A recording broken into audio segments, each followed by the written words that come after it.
Allahumma salli wa sallim wa barik wa an'im ala nabiyyina Muhammad wa ala alihi wa sahbihi wa man sara ala nahjihi wa man jahada bi jihadihi wa ihtada bi hadihi wa istanna bi sunnatihi wa tamassaka biha ila yaumil mi'ad. Amma ba'd.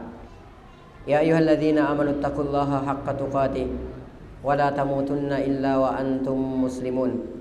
Ya ayyuhan nasu taqu rabbakumul ladzi khalaqakum min nafsin wahidah wa khalaqa minha zawjaha wa bassa minhuma rijalan katsiran wa nisaa'a wattaqullaha alladzi tasaaluna bihi wal arham innallaha kana 'alaikum raqiba. Ya ayyuhalladzina amanu taqullaha wa qulu qawlan sadida yuslih lakum a'malakum wa yaghfir lakum dzunubakum wa man yuti'illaha wa rasulahu faqad faza fawzan 'azima. Amma ba'd. Fa inna ahsanal kalami kitabullah wa khairal huda wa qila wa khairal hadi hadi Muhammadin sallallahu alaihi wasallam wa syarral umuri muhdatsatuha fa inna kulla muhdatsatin bid'ah wa inna kulla bid'atin dhalalah wa kulla dhalalatin finnar ay kama qala rasuluna sallallahu alaihi wasallam. Tsumma amma ba'd. Ikhwati fillah wa akhwati fid din, a'azzani Allah wa iyyakum. Sebelum kajian ini kita mulai, seperti biasa mari sejenak kita memanjatkan puji dan syukur kehadirat Allah Subhanahu wa taala, yang mana sampai pada pagi hari yang sangat berbahagia ini Allah Subhanahu wa taala masih senantiasa memberikan kepada kita berbagai macam karunia dan kenikmatannya. Di antaranya nikmat kesehatan, nikmat kesempatan dan waktu luang, dan yang terbesar adalah nikmat Islam, nikmat iman, nikmat taufik, nikmat hidayah, nikmat sunnah serta nikmat tauhid. Sehingga dengan seluruh nikmat inilah kita masih bisa melangkahkan kaki ke tempat yang insya Allah ta'ala diberkahi oleh Allah ta'ala ini dalam rangka untuk melaksanakan salah satu kewajiban kita sebagai seorang muslim, sebagai seorang muslimah, sebagai seorang pendidik, sebagai seorang orang tua, yaitu talabul ilmi asy-syar'i. Kemudian selanjutnya tak lupa pula salam dan salawat semoga senantiasa tercurahkan atas junjungan Nabi besar kita Nabi Muhammad sallallahu alaihi wasallam, Nabi yang telah membawa kita, Nabi yang telah mengeluarkan dan menuntun kita dari gelap dan pekatnya alam jahiliyah menuju kepada terangnya alam Islam yang sempurna. Ikhwati fillah wa akhwati fid din, a'azzani Allahu wa iyyakum. Ketika kita berbicara tentang menjadi pendidik idaman, dalam hal ini kita menjadi seorang orang tua sebagai seorang pendidik, baik itu sebagai seorang orang tua ataupun sebagai seorang guru dan yang lainnya, maka tentu saja kita harus kembalikan kepada uswah kita, kepada Nabi kita Nabi Muhammad sallallahu alaihi wasallam. Tidak boleh lepas dari beliau. Ya. Sebab kapan ada konsep kita sebagai seorang muslim, sebagai seorang mukmin, keluar dari konsep uswah kita, yaitu Nabi Muhammad sallallahu alaihi wasallam, maka di sana pasti terjadi kesalahan dan kekeliruan. Ya, di sana pasti terjadi penyimpangan dan terjadi penyimpangan dan kesesatan. Ya, maka semua harus kita kembalikan kepada Nabi kita Nabi Muhammad sallallahu alaihi wasallam. Semua lini kehidupan kita, segala aspek kehidupan kita harus kita kembalikan kepada Nabi kita Nabi Muhammad sallallahu alaihi wasallam. Terutama dan yang lebih penting lagi adalah konsep dalam mendidik anak-anak kita, konsep dalam mendidik generasi kita. Jadi tidak boleh kita lepaskan dari Nabi kita Nabi Muhammad sallallahu alaihi wasallam.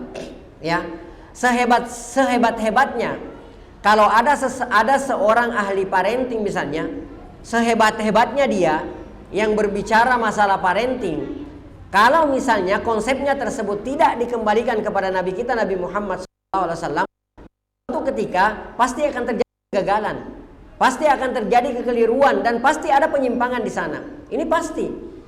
Ya, karena kenapa? Nabi kita Nabi Muhammad SAW sudah jelas diberikan rekomendasi oleh Allah Subhanahu wa taala, diberikan tazkiyah oleh Allah Subhanahu wa taala untuk kita ikuti di segala aspek kehidupan kita. Ya, terlebih lagi dalam perkara pendidikan atau mendidik anak-anak dan generasi kita. Ibu sekalian yang semoga dirahmati oleh Allah Subhanahu wa taala. Jika kita mau menjadi pendidik terbaik, ya, dan menjadi pendidik aman, maka tauladan Nabi kita Nabi Muhammad sallallahu alaihi wasallam. Jika kita mau menjadi suami terbaik, maka tauladanilah Nabi kita Nabi Muhammad sallallahu alaihi wasallam. Jika kita mau menjadi kepala rumah tangga terbaik, maka tauladanilah Nabi kita Nabi Muhammad sallallahu alaihi wasallam. Jika kita mau menjadi ayah terbaik, maka tauladanilah Nabi kita Nabi Muhammad sallallahu alaihi wasallam. Jika kita mau menjadi pemimpin terbaik, maka tauladanilah Rasulullah sallallahu alaihi wasallam. Dan bukan hanya itu saja ikhwah sekalian dan akhwat yang semoga dirahmati oleh Allah Subhanahu wa taala.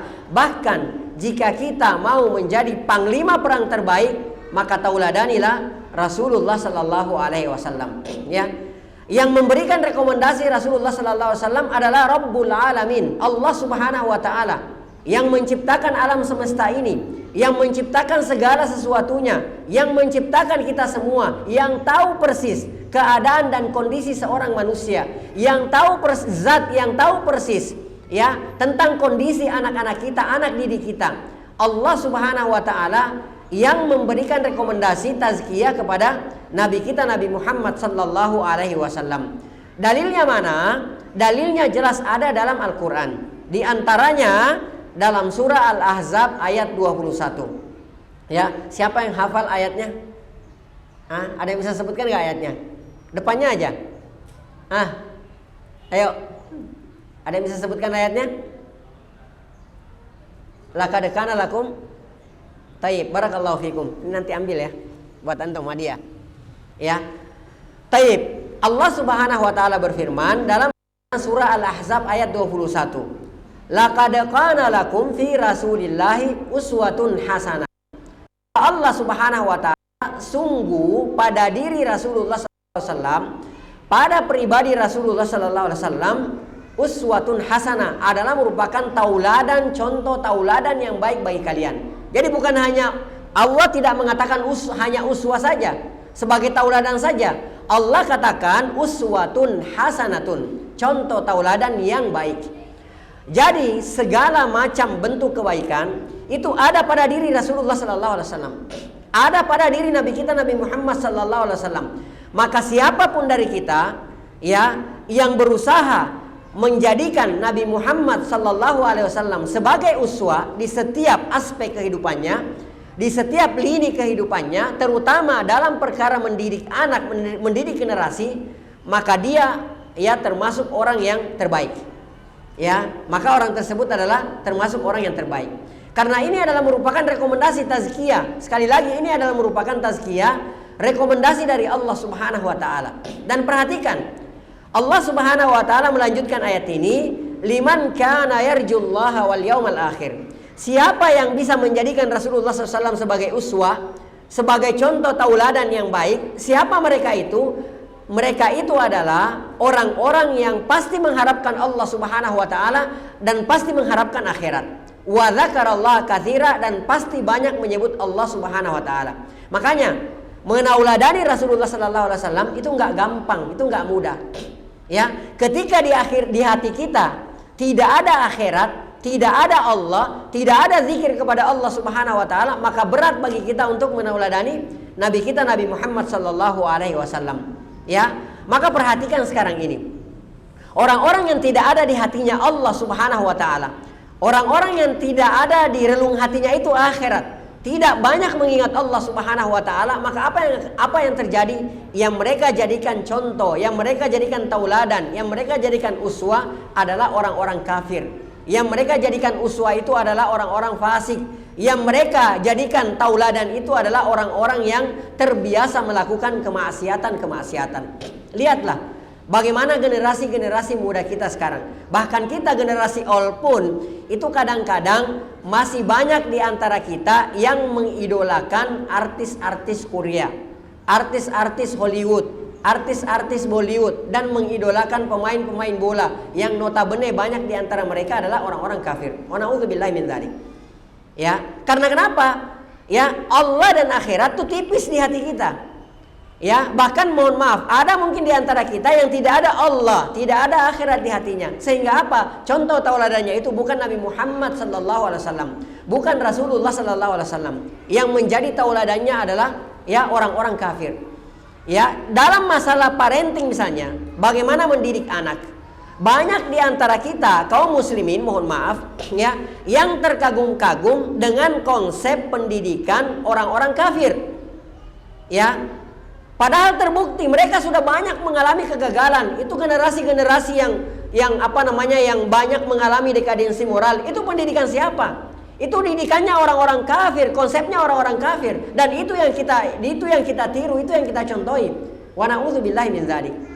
Bahkan ya, ada di antara kita kaum muslimin, ada orang-orang yang khusus ya, sering mengkaji masalah-masalah parenting ya, yang notabene dia itu muslim, akan tetapi konsepnya tidak dikembalikan kepada konsep Nabi Muhammad sallallahu alaihi wasallam. Jadi walaupun dia itu berembel-embel muslim gitu kan, seperti itu, akan tetapi kalau konsepnya tidak kembali kepada konsep Nabi kita Nabi Muhammad sallallahu alaihi wasallam, maka pasti akan mengalami kegagalan cepat atau lambat. Ya, berbeda kalau misalnya ya, yang menjadi panutan kita, yang menjadi konsep kita adalah konsepnya Nabi Muhammad sallallahu alaihi wasallam, maka itu adalah konsep yang sempurna, tidak ada celahnya sama sekali. Ya, dan disitulah nanti ya akan kita lihat generasi-generasi yang diridhoi oleh Allah Subhanahu wa taala, yang akan mengangkat derajat agama kita ini. Perhatikanlah umat-umat terdahulu. Bagaimana para sahabat radhiyallahu taala anhum ajmain. Ya, ana tanya sama antum, dari mulai diutusnya Rasulullah sallallahu alaihi wasallam menjadi seorang nabi dan rasul, sampai akhirnya Umar bin Khattab radhiyallahu taala anhu menaklukkan dua adidaya, dua negeri Persia, dua kekuatan adidaya, dua imperium besar, yaitu Persia dan Romawi, yang notabene mereka sudah berkuasa selama 8 abad lebih, 800 tahun lebih. Saya tanya sama antum, dari mulai diutusnya Nabi kita Nabi Muhammad sallallahu alaihi wasallam sampai di zamannya Umar bin Khattab radhiyallahu taala anhu selama 10 atau 11 tahun, berapa tahun totalnya mereka bertekuk lutut di hadapan kaum muslimin? Ini bangsa besar, dua imperium besar yang menguasai percaturan dunia pada saat itu. Berapa tahun? Ada yang tahu nggak? Ya, fase Mekah berapa lama? Anak tanya antum, fase Mekah berapa lama? 13 tahun. Taib, barakallahu fiik. Fase Madinah 10 tahun, berarti 23 tahun. Taib, Abu Bakar As-Siddiq radhiyallahu taala anhu menjadi khalifah berapa tahun? Ya, ada yang mengatakan 2 tahun, ada yang mengatakan 2 tahun setengah, 2 tahun 7 bulan. Ya, berarti totalnya sudah berapa itu? 25 ya, 25 tahunan lah. Umar bin Khattab radhiyallahu taala anhu berapa lama?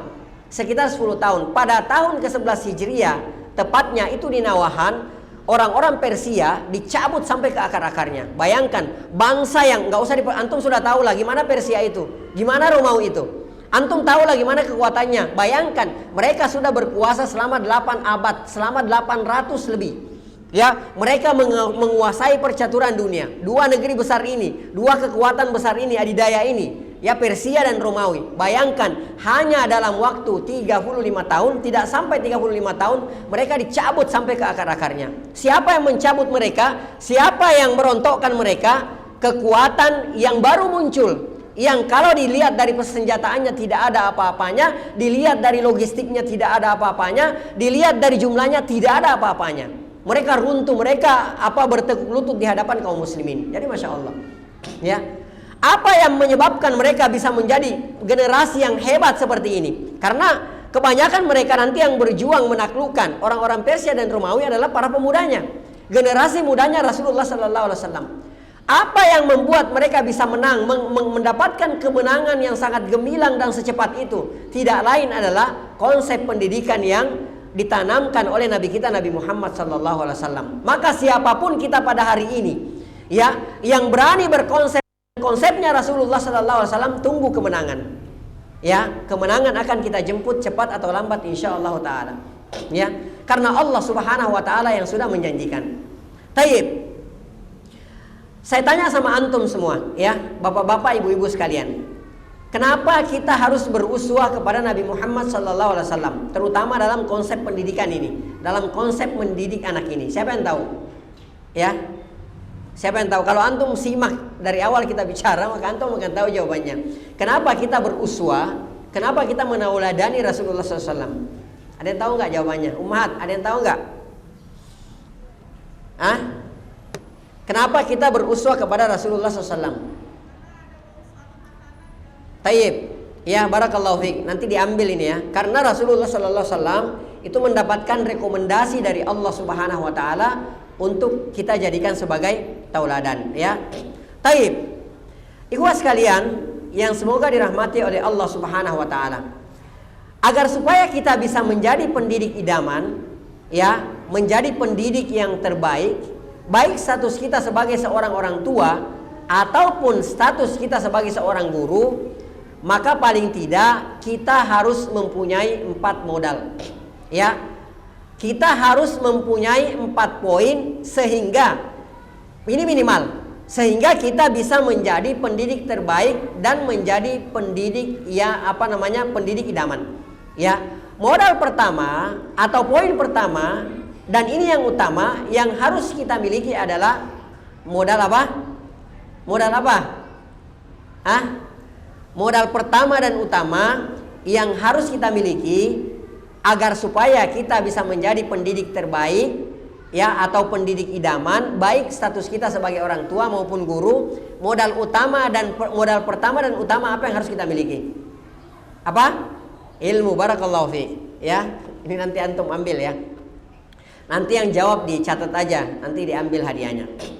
Tayyib. Modal pertama yang harus kita miliki adalah ilmu. Ya, kalau kita tidak punya ilmu, kita tidak berilmu, kita tidak mengilmui, maka yakinlah bahwa kita tidak akan bisa menjadi seorang pendidik terbaik. Kita tidak akan bisa menjadi seorang pendidik idaman. Sekarang pertanyaannya, apa yang akan kita berikan kepada anak-anak kita? Apa yang akan kita berikan kepada generasi kita kalau misalnya kita tidak berilmu? Ya, kita tidak belajar. Ya, kita tidak mendalami agama kita ini. Apa yang akan kita berikan kepada anak-anak kita? Yang ada, kalau anak-anak kita sekolahin misalnya di SD, ya, di SD, di TK, sementara anak-anak kita diajari ilmu agama yang ternyata itu nggak pernah kita pelajari dahulunya, maka anak kita boleh jadi lebih tahu perkara itu daripada kita. Ini nggak mustahil. Ya. Tapi berapa banyak sekarang anak-anak SD itu lebih fasih membaca surah Al-Fatihah daripada orang tuanya. Ini realita loh. Ya, ini realita, ini kenyataan yang nggak bisa kita pungkiri. Nah sekarang, kalau misalnya anak-anak kita lebih jago membaca surah Al-Fatihah daripada kita, apa yang kita mau ajarkan kepada anak-anak kita?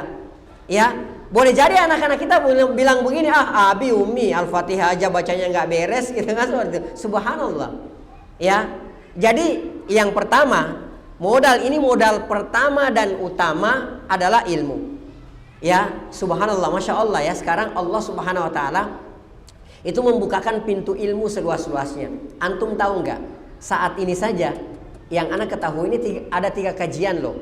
Imam Syafi'i di sini sama di Riyadh. Ya, masya Allah. Apa kira-kira yang akan kita jawab nanti di hari kemudian di hadapan Allah? Kalau kita nggak didik anak-anak kita dengan ilmu syar'i, dengan perkara-perkara agama, apa yang akan kita jawab nanti di hadapan Allah Subhanahu Wa Taala? Apa jawaban kita nanti di hadapan Allah Subhanahu Wa Taala? Sementara kajian sudah di mana-mana. Apakah kita mau bilang, ya Allah, dulu nggak ada kajian ya Allah, nggak ada kajian ilmu ya Allah, saya nggak tahu saya harus belajar di mana ya Allah? Nggak ada uzur. Ya, nggak ada uzur. Bahkan kalaupun misalnya kita tidak bisa melangkahkan kaki datang ke kajian, sekarang masya Allah, Allah buka pintu ilmu seluas-luasnya. Antum coba buka internet, antum coba buka YouTube.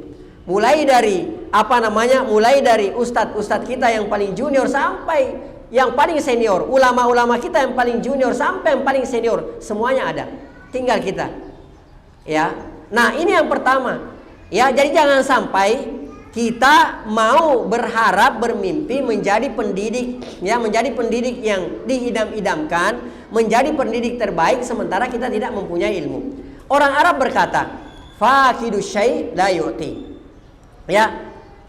Faqidu syai' ya la yu'tihi. Di antara makna daripada perkataan orang Arab ini adalah man la yamliku ilman Barang siapa yang tidak memiliki ilmu, la yuntadzaru minhu an yu'allimahu lil akharin. Maka tidak ada harapan, kita tidak mengharapkan sesuatu dari dia, ilmu dari dia yang akan diajarkan kepada orang lain. Ya, apa yang kita mau ajarkan? Apa yang kita mau berikan kepada orang kalau kita nggak punya sesuatu tersebut? Contoh misalnya, ini hanya contoh saja. Ya, orang yang tidak punya harta, orang yang tidak punya materi, tidak punya uang sama sekali, jangan diharapkan bahwa dia akan bersedekah harta. Ya, jangan diharapkan bahwa dia akan bersedekah rupiah. Karena kenapa? Dia tidak mempunyai rupiah, kan seperti itu. Nah, jangan pernah mengharapkan orang-orang akan memberikan ilmu kepada kita, mengajarkan ilmu kepada kita, sementara dia tidak punya ilmu, kan seperti itu. Nah, kita sebagai seorang pendidik, baik itu statusnya sebagai seorang orang tua ataupun sebagai seorang guru, apa yang akan kita berikan kepada anak-anak kita, apa yang akan kita berikan pada generasi kita kalau kita tidak punya ilmunya, kan seperti itu. Ya, Allah Subhanahu wa taala ya berfirman dalam Al-Qur'an surah Yusuf ayat 108. Ya, dan ini konsep kita. Konsep kita Ahlus Sunnah wal Jamaah. Konsep kita ya sebagai orang-orang yang berjalan di atas manhajnya para salaf kita. Ya, Allah Subhanahu wa taala berfirman dalam Al-Qur'an surah Yusuf ayat 108. Kul, katakan wahai Muhammad, hadhihi sabili, inilah jalanku. Ya, kita tahu bagaimana jalannya Rasulullah sallallahu alaihi wasallam. Jalannya Rasulullah sallallahu alaihi wasallam itu adalah jalan yang lurus, tidak bengkok sama sekali. Ya, tidak ada bengkoknya sama sekali, tidak ada celahnya sama sekali. Kata Allah, katakan wahai Muhammad, hadhihi sabili, ini jalanku. Kalau jalannya Nabi kita Nabi Muhammad sallallahu alaihi wasallam enggak ada bengkok-bengkoknya, tidak ada meleset-melesetnya, lurus tepat, kan seperti itu. Kalau ada orang yang mencoba keluar dari jalannya Nabi Muhammad sallallahu alaihi wasallam, pasti dia akan melenceng, pasti dia akan tersesat. Ya, pasti dia akan melenceng, pasti dia akan tersesat. Nah, makanya kata Allah Subhanahu wa taala, katakan wahai Muhammad, hadhihi sabili, ini adalah jalanku. Ad'u ilallah. Ya, kata Allah Subhanahu wa taala, ad'u ilallah, aku menyeru kepada, mengajak kepada Allah Subhanahu wa taala. Bagaimana caranya kita mengajak kepada Allah Subhanahu wa taala? Bagaimana caranya kita mendidik anak-anak kita agar mengenal Allah Subhanahu wa taala, agar berjalan di atas jalannya Allah? Bagaimana caranya kita mendidik generasi kita agar supaya mereka berjalan di atas jalannya Allah? Ala basirah, di atas ilmu, di atas hujjah. Ya. Jadi bukan teori yang muluk-muluk gitu, seperti teorinya orang-orang kafir. Ya, atau seperti teorinya kaum muslimin yang mereka nisbatkan, sandarkan kepada orang-orang kafir, sementara konsep Rasulullah SAW yang mulia mereka tinggalkan. Ya, bukan ini acuan kita. Ya, bukan ini referensi kita, enggak. Akan tetapi ala basira, di atas ilmu. Apa ilmu itu? Ilmu itu jelas. Qala Allah Subhanahu wa taala berfirman, wa qala Rasulullah sallallahu alaihi wasallam bersabda, ala fahmis salaf, di atas pemahamannya para sahabat radhiyallahu taala anhum ajmain. Ini baru disebut sebagai ilmu. Ya. Nah, konsep inilah yang akan kita coba terapkan, yang kita usahakan, yang wajib bahkan kita terapkan kepada anak-anak kita terapkan di atas pada generasi kita. Ya. Kalau misalnya konsep ini ya konsep yang tidak berjalan di atas ilmu, tidak berjalan di atas basirah kita terapkan kepada anak-anak kita, maka nanti akan timbullah generasi-generasi bukannya yang taat kepada Allah Subhanahu wa taala, bukannya generasi kuat, akan tetapi generasi yang memaksiati Allah, generasi yang lemah. Ya. Taib. Saya mau tanya sama Bapak dan Ibu sekalian, ya. Para orang tua dan para guru yang semoga dirahmati oleh Allah Subhanahu wa taala. Ada yang tahu tidak?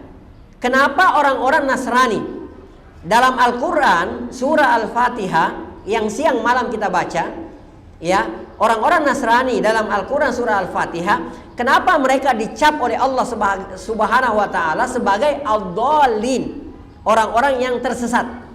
Ya, ada yang tahu nggak? Karena apa? Kenapa? Ya, mereka beramal tanpa ilmu. Ya, barakallahu fi. Ya, udah dua hadiahnya. Nanti yang jawab yang lain lagi ya. Taib. Perhatikan orang-orang Nasrani, ya, mohon maaf ya. Orang-orang Nasrani itu dalam Al-Quran surah Al-Fatihah itu dicap oleh Allah Subhanahu wa Ta'ala sebagai ad-dallin, orang-orang yang tersesat jalan, karena mereka semangat dalam beribadah, mereka semangat dalam beramal, akan tetapi amalan ibadah mereka tidak dilandasi dengan apa? Basirah, tidak dilandasi dengan ilmu. Makanya mereka adalah orang-orang yang tersesat. Maka kita bisa pastikan bahwa orang-orang yang beramal tanpa ilmu, ya, orang-orang yang berbicara masalah pendidikan misalnya, ya, orang-orang yang beramal tanpa dilandasi dengan ilmu, maka yakinlah bahwa mereka akan tersesat. Ya, seperti orang-orang Nasrani. Nah, makanya ya dalam surah Al-Fatihah ini Allah Subhanahu wa Ta'ala memerintahkan kepada kita agar supaya siang malam kita berdoa kepada Allah Subhanahu wa Ta'ala supaya tidak termasuk dari golongan ini. Ya, yaitu ad-dallin, yaitu orang-orang Nasrani, yaitu mereka orang-orang yang semangat dalam beribadah, mereka semangat dalam beramal, akan tetapi amalan ibadah mereka tidak dilandasi dengan apa? Tidak dilandasi dengan ilmu. Ya, Allah Subhanahu wa Ta'ala mengatakan, ya, iyyaka na'budu wa iyyaka nasta'in ihdinas siratal mustaqim. Ihdinas siratal mustaqim. Ini siang malam kita ulangi dalam sholat kita, sholat wajib ataupun sholat sunnah kita. Ya, kata Rasulullah, la sholata liman lam yaqra bi Fatihatil kitab. Tidak sah sholatnya orang yang tidak membaca surah Al-Fatihah. Ya, kita ulangi terus menerus. Allah Subhanahu wa Ta'ala berfirman, iyyaka na'budu wa iyyaka nasta'in ihdinas siratal mustaqim. Ya, tunjukilah kami ya Allah as-sirat al-mustaqim, ya, jalan yang lurus. Ya, siratal mustaqim ini, ya, yaitu jalannya siratal ladzina an'amta alaihim, jalannya orang-orang yang engkau telah beri nikmat ya Allah. Ya, an'amta alaihim ghairil maghdubi alaihim waladdallin. Bukan jalannya yang pertama al-maghdub, ya, yang dimurkai oleh Allah Subhanahu wa Ta'ala. Yang kedua adalah ad-dallin, bukan jalannya orang-orang ad-dallin, yaitu orang-orang yang tersesat jalan. Nah, di sini kalau antum baca tafsir-tafsir para ulama, maka mereka menafsirkan bahwa yang dimaksudkan dengan al-maghdubi alaihim waladdallin di sini, al-maghdub adalah orang-orang Yahudi, yaitu orang-orang Yahudi yang justru mereka punya ilmu, akan tetapi ilmunya tersebut tidak diamalkan. Lalu kemudian orang-orang ad-dallin, orang-orang yang tersesat jalan, yaitu orang-orang Nasrani, yaitu mereka yang ketika semangat dalam beramal, ya, semangat dalam melakukan amalan-amalan dalam beribadah, akan tetapi tidak dilandasi dengan apa? Tidak dilandasi dengan ilmu. Ya, taib. Nah, ikhwas sekalian yang semoga dirahmati oleh Allah Subhanahu wa Ta'ala. Maka seorang pendidik idaman atau seorang pendidik terbaik itu adalah seorang yang mau terus belajar, menuntut ilmu syar'i. Ya. Kemudian ilmu syar'inya tersebut, ilmu yang dia peroleh tersebut, lalu kemudian diajarkan kepada anak-anaknya. Ya, lalu kemudian diajarkan kepada generasinya, kepada anak-anak didiknya. Bukankah Allah Subhanahu wa Ta'ala berfirman dalam Al-Quran surah At-Tahrim ayat 6, Allah Subhanahu wa Ta'ala berfirman, ya ayyuhalladzina amanu. Ya, di sini yang diseru adalah orang-orang yang beriman. Ku anfusakum, jagalah diri kalian. Ya, yang pertama yang harus kita jaga adalah diri kita sendiri. Ku anfusakum wa ahlikum, dan keluargamu. Dalam hal ini istri kita dan anak-anak kita dari api neraka. Bagaimana caranya kita melindungi diri kita dan generasi kita, istri-istri kita, anak-anak kita, generasi-generasi kita dari api neraka? Gimana caranya kita melindungi mereka? Kita melindungi mereka dengan apa? Dengan menuntut ilmu, lalu kemudian ilmu tersebut kita amalkan. Ya, kalau misalnya kita tidak menuntut ilmu, ya, kita tidak punya ilmu, bagaimana caranya kita bisa melindungi diri kita, generasi kita dari api neraka? Ya, Bapak dan Ibu, antum dan antunna tahu enggak? Sekarang banyak orang-orang bertransaksi dengan transaksi ribawi sambil tertawa terbahak-bahak. Mereka bertransaksi dengan transaksi ribawi sambil tertawa terbahak-bahak, sambil tersenyum. Mereka enggak tahu betapa besar dosa daripada orang-orang yang bertransaksi dengan transaksi ribawi, baik di kuburan, di alam barzah, wa na'udzubillahi min dzalik, apalagi nanti di akhirat. Saya tanya sama antum dan antunna, kenapa mereka bisa seperti itu? Sambil bertransaksi dengan transaksi ribawi, tertawa terbahak-bahak, tersenyum, merasa bahagia gitu kan, seperti itu. Kenapa? Karena banyak di antara mereka yang tidak mengetahui bahwa ini adalah merupakan di antara dosa besar yang terbesar. Karena kenapa? Dia dan generasinya, dia dan anak didiknya nggak tahu, akhirnya turun temurun, ya, transaksi si kakek transaksi ribawi, si anak transaksinya transaksi ribawi, cucunya transaksi dengan transaksi ribawi, cicitnya bertransaksi dengan transaksi ribawi, demikian seterusnya. Karena kenapa? Mereka tidak tahu kalau ini adalah merupakan di antara dosa besar yang terbesar, dosa besar yang membinasakan, ya, dan akibatnya, hukumannya, ancaman Allah Subhanahu wa taala di alam barzah dan di alam kubur dan di akhirat sana, wa nasallallahu taala salam wal afiyah, sangat dahsyat, ya, karena ketidaktahuan. Jadi kita nggak bisa melindungi diri kita, melindungi anak-anak kita, generasi kita dari api neraka, sementara kita tidak punya ilmunya. Oleh karenanya kita dituntut oleh Allah Subhanahu wa taala untuk apa? Terus menuntut ilmu syar'i. Taib. Bahkan yang terjadi ketika seseorang, apalagi seorang pendidik, seorang orang tua misalnya, ya, tidak mengetahui atau tidak mengilmui sesuatu, maka itu bisa mendatangkan mafsadat atau bahaya. Ya, kalau ada seorang pendidik yang mendidik, baik itu orang tua, ya, maupun misalnya sebagai seorang guru dan yang lainnya, ya, lalu kemudian dia tidak berilmu, maka bukannya maslahat yang akan dia datangkan adalah bahaya atau mafsadat yang besar yang akan dia datangkan. Contoh misalnya, ya, dalam hadis yang diriwayatkan oleh Imam Abu Daud, di sini kita bisa mengambil contoh bagaimana bahayanya, ya, seseorang itu ketika dia tidak berilmu. Ya, bagaimana terancamnya seseorang itu ketika misalnya dia tidak berilmu, apalagi kalau dia sampai berani berbicara. Dalam hadis yang diriwayatkan oleh Imam Abu Daud dari Jabir bin Abdullah radhiyallahu taala anhu, beliau berkata, ya, kharajna fi safarin. Suatu ketika kami keluar bersafar, kata beliau. Fa asaba rajulan minna hajaran. Lalu ada salah seorang di antara kami, ya, dalam safar tersebut yang kepalanya terkena batu. Fasajjahu fi ra'si, maka kepalanya pun terluka. Ya, mereka, ya, ini yang menceritakan sahabat mulia Jabir bin Abdullah radhiyallahu taala anhu, ya, mereka keluar bersafar, ya, bareng-bareng. Di tengah perjalanan ada seseorang di antara mereka yang kepalanya tertimpa batu, ya. Nah, maka karena dia tertimpa batu kepalanya, maka terlukalah kepalanya tersebut.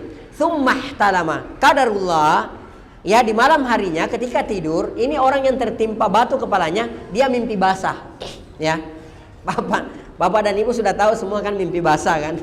Ya, kalau namanya mimpi basah itu nggak lihat waktu, nggak lihat tempat, nggak lihat kondisi. Orang mau luka parah juga kalau mau mimpi basah, mimpi basah.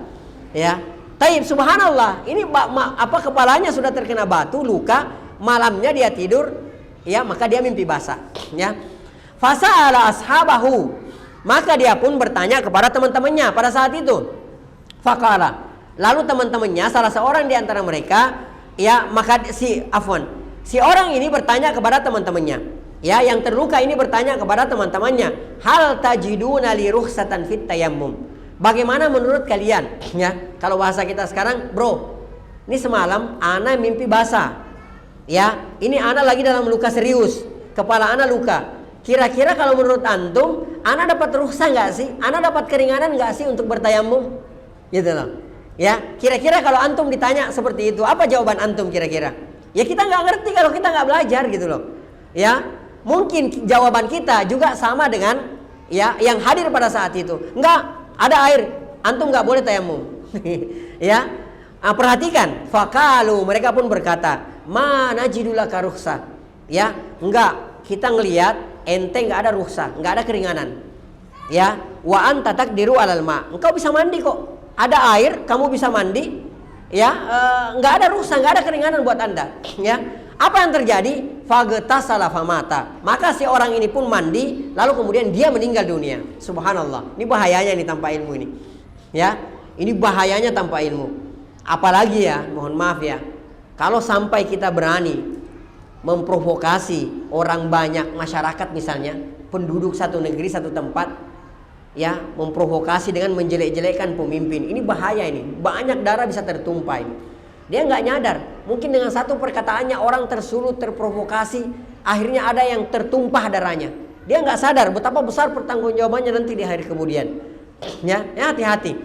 Ya, maka beliau mengatakan, Jabir bin Abdullah radhiyallahu ta'ala mengatakan, falamma qadimna, ala Nabi sallallahu alaihi wasallam.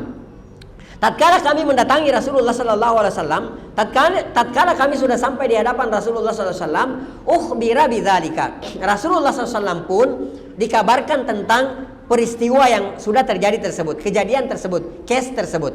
Diceritakan kepada Rasulullah sallallahu alaihi wasallam. Apa kata Rasulullah sallallahu alaihi wasallam? Rasulullah nggak anggap enteng ini. Rasulullah merah mukanya, Rasulullah sallallahu alaihi wasallam marah. Apa kata beliau sallallahu alaihi wasallam? Qataluhu qatalahumullah. Mereka sudah membunuh orang ini, qatalahumullah. Semoga Allah Subhanahu wa taala membunuh mereka, membinasakan mereka.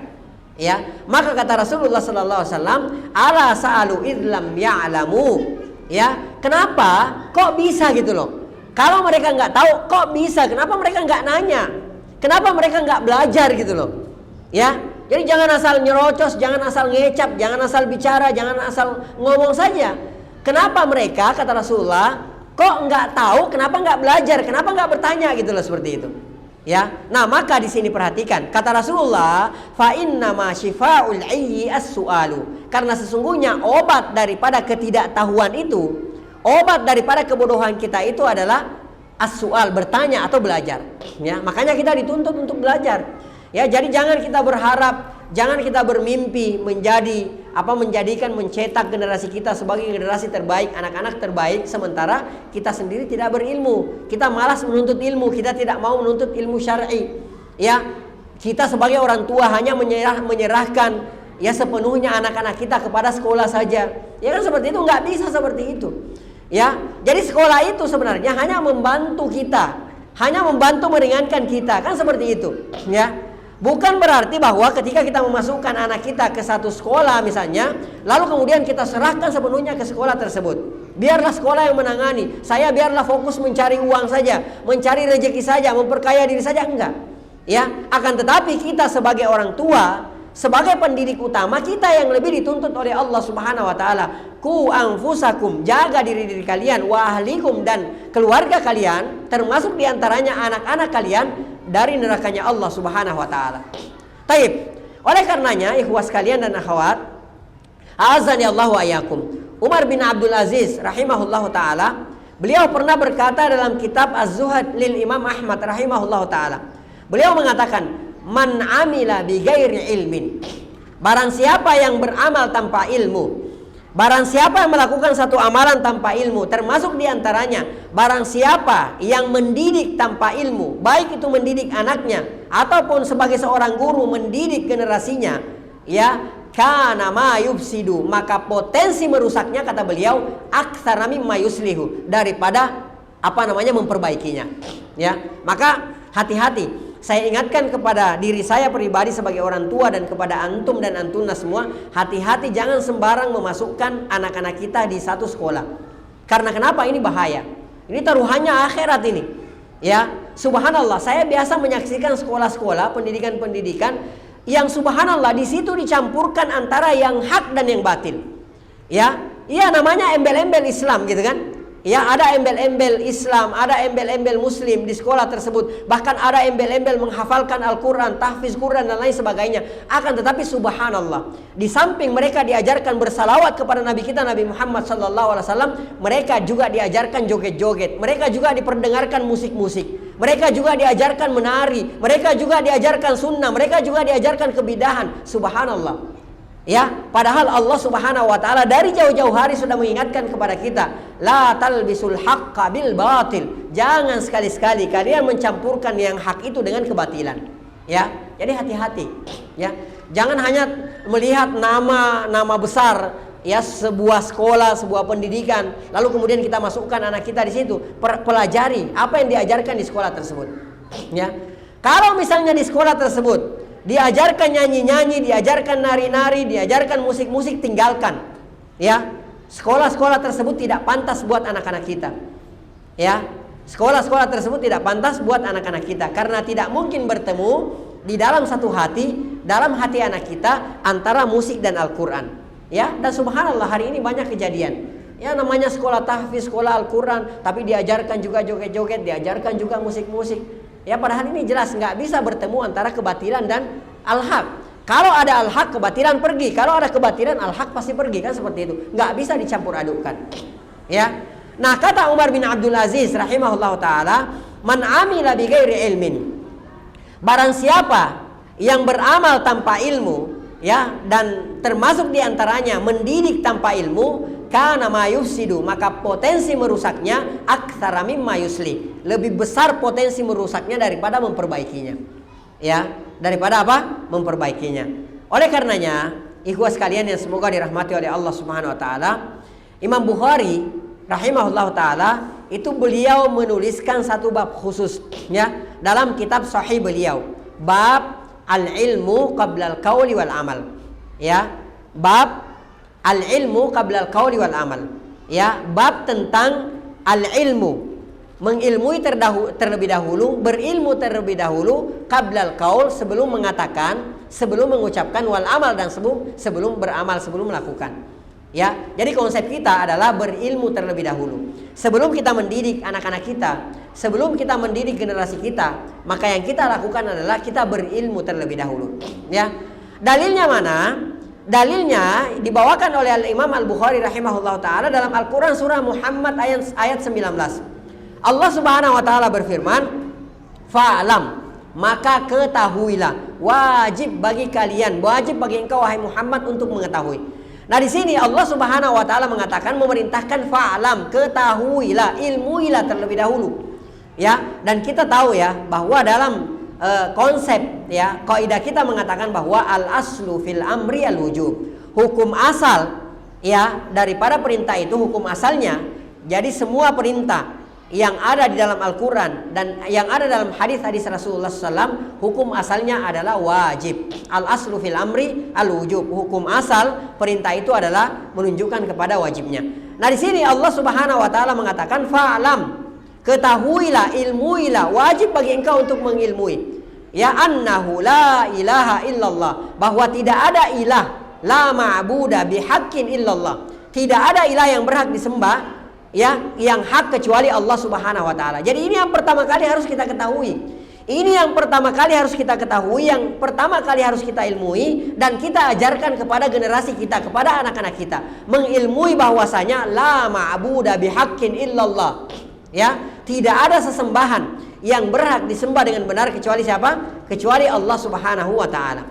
Wastaghfir li dzambik walil mu'minina wal mu'minat. Baru setelah itu Allah Subhanahu wa taala berfirman, wastaghfir li dzambik, mohon ampunlah untuk dosa engkau dan dosa orang-orang yang beriman, baik itu orang beriman laki-laki maupun orang beriman perempuan. Nah, di sini kata beliau rahimahullahu taala, Al-Imam Al-Bukhari mengatakan, fabada bil ilmi qabla al-qauli wal amal. Allah Subhanahu wa taala memulai dengan apa? Ya, memulai dengan ilmu sebelum al-qaul, sebelum ucapan dan perbuatan. Ya, jadi semua harus dimulai dengan apa? Dimulai dengan ilmu. Taib. Nabi kita sallallahu alaihi wasallam, Rasulullah sallallahu alaihi wasallam pernah bersabda, ya, dan ini sering diulang-ulangi. Sabda ini sering diulang-ulangi oleh Nabi kita Nabi Muhammad sallallahu alaihi wasallam. Nabi kita setiap kali mau khutbah, setiap kali mau bicara di hadapan para sahabat radhiyallahu taala anhum ajmain, maka Rasulullah sallallahu alaihi wasallam pasti mengucapkan kalimat ini. Sebagaimana dalam hadis yang diriwayatkan oleh Imam Muslim dari Jabir bin Abdullah radhiyallahu taala anhu, Rasulullah sallallahu alaihi wasallam bersabda, "Wa khairul huda huda Muhammadin sallallahu alaihi wasallam." Di riwayat yang lain, Rasulullah SAW mengatakan, wa khairal hadi hadyu Muhammadin sallallahu alaihi wasallam. Sebaik-baik petunjuk adalah petunjuk Nabi kita Nabi Muhammad sallallahu alaihi wasallam. Termasuk diantaranya konsep pendidikan kita terhadap generasi kita, konsep pendidikan kita terhadap anak-anak kita, maka konsep yang terbaik adalah konsepnya Nabi kita Nabi Muhammad sallallahu alaihi wasallam. Ya, kita nggak boleh menolak hadis ini. Ya, kita harus terima perkataan sami'na wa bahwa sebaik-baik petunjuk adalah petunjuknya Nabi Muhammad sallallahu alaihi wasallam. Sebaik-baik konsep pendidikan untuk anak kita pendidikan Muhammad sallallahu alaihi wasallam. Baik. Sekarang pertanyaannya, bagaimana caranya kita mengetahui petunjuk Rasulullah sallallahu alaihi wasallam ketika kita tidak mengilmui petunjuk tersebut? Ya, kita tahu bahwa petunjuk Nabi Muhammad sallallahu alaihi wasallam adalah petunjuk yang terbaik. Ya, konsep Rasulullah Sallallahu Alaihi Wasallam dalam pendidikan adalah konsep yang terbaik. Sekarang bagaimana caranya kita mengetahui petunjuk Rasulullah, konsep Rasulullah Sallallahu Alaihi Wasallam ketika kita tidak membekali diri kita dengan apa? Dengan ilmu. Oleh karenanya ikhwas sekalian yang semoga dirahmati oleh Allah Subhanahu Wa Taala, jika kita hendak menjadi pendidik terbaik, pendidik idaman, maka bekalilah diri kita dengan ilmu. Taib, ini yang pertama.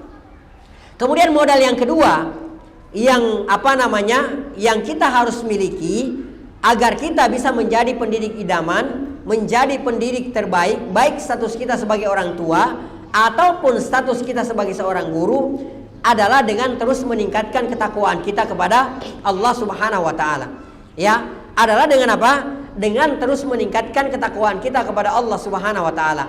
Karena dengan bertakwa kepada Allah Subhanahu wa taala, maka Allah Subhanahu wa taala akan memudahkan kepada kita semua mempelajari dan memahami ilmu syar'i. Ya. Nah, ketika kita sudah memahami, diberikan pemahaman oleh Allah Subhanahu wa taala terhadap ilmu syar'i ini, sehingga kita dengan mudahnya menjadi apa? Menjadi seorang pendidik idaman. Taib, dalilnya mana? Ada yang tahu nggak dalilnya? Apa hubungannya antara bertakwa kepada Allah Subhanahu wa taala dengan bisa menjadi seorang pendidik idaman atau menjadi seorang pendidik terbaik? Ya, apa hubungannya ketakwaan kepada Allah Subhanahu wa taala dengan ilmu? Ada yang tahu nggak dalilnya? Ada yang tahu dalilnya? Ada yang pernah dengar nggak dalilnya? Allah Subhanahu wa taala berfirman dalam Al-Qur'an surah Al-Baqarah ayat 282. Ya, Allah Subhanahu wa taala berfirman, wattaqullah, bertakwalah kalian kepada Allah Subhanahu wa taala. Kalau kita sudah bertakwa kepada Allah Subhanahu wa taala, apa yang akan terjadi? Apa yang Allah Subhanahu wa taala akan berikan kepada kita sebagai ganjarannya? Di antaranya adalah wa yu'allimukumullah. Niscaya pasti Allah Subhanahu wa taala akan mengajarkan kalian. Ya, akan mengajarkan kalian. Bagaimana caranya Allah mengajarkan kita? Allah Subhanahu wa taala di antara penafsirannya adalah bahwa Allah Subhanahu wa taala memberikan taufik kepada kita untuk menuntut ilmu syar'i. Allah Subhanahu wa taala memberikan taufik kepada kita untuk dapat dengan gampangnya, dengan memudahkan ilmu syar'i yang diajarkan kepada kita. Ya. Jadi wattaqullah, bertakwalah kalian kepada Allah Subhanahu wa taala, wa yu'allimukumullah. Niscaya Allah Subhanahu wa taala akan mengajarkan kalian. Ini konsepnya. Ya. Jadi nggak perlu konsep cara belajar orang-orang kafir gitu kan, orang-orang barat gitu. Ya, nggak perlu. Caranya agar supaya Allah memudahkan kita untuk menuntut ilmu dan Allah memberikan taufik kepada kita agar supaya kita memahami ilmu agama ini adalah dengan bertakwa kepada Allah Subhanahu wa taala. Ya. Tahukah kita bahwa dengan Allah Subhanahu wa taala membukakan pintu pemahaman terhadap suatu ilmu, yaitu ilmu agama ini, maka kitalah termasuk orang-orang yang dikehendaki kebaikan oleh Allah Subhanahu wa taala. Dalilnya mana? Rasulullah sallallahu alaihi wasallam bersabda, "Man yuridillahu bihi khaira." Siapa yang Allah Subhanahu wa taala kehendaki baginya kebaikan, yufaqihu fiddin. Niscaya Allah Subhanahu wa taala akan memberikan pemahaman kepadanya terhadap agama ini. Ya. Mohon maaf ya, ada di antara kita yang ngaji gitu loh.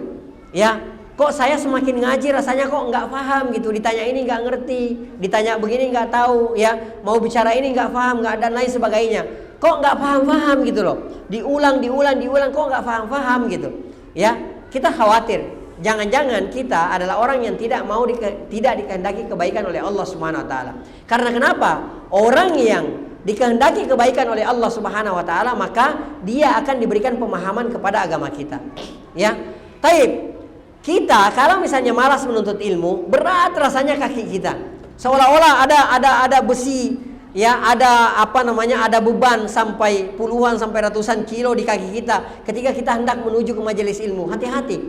Ya, jangan-jangan kita adalah orang yang tidak dikehendaki kebaikan oleh Allah Subhanahu wa taala. Karena orang yang dikehendaki kebaikan oleh Allah, maka dia akan dimudahkan jalannya dalam rangka untuk menuntut ilmu. Ya, ada di antara kita subhanallah naik gunung. Ya, naik gunung nggak ada capeknya.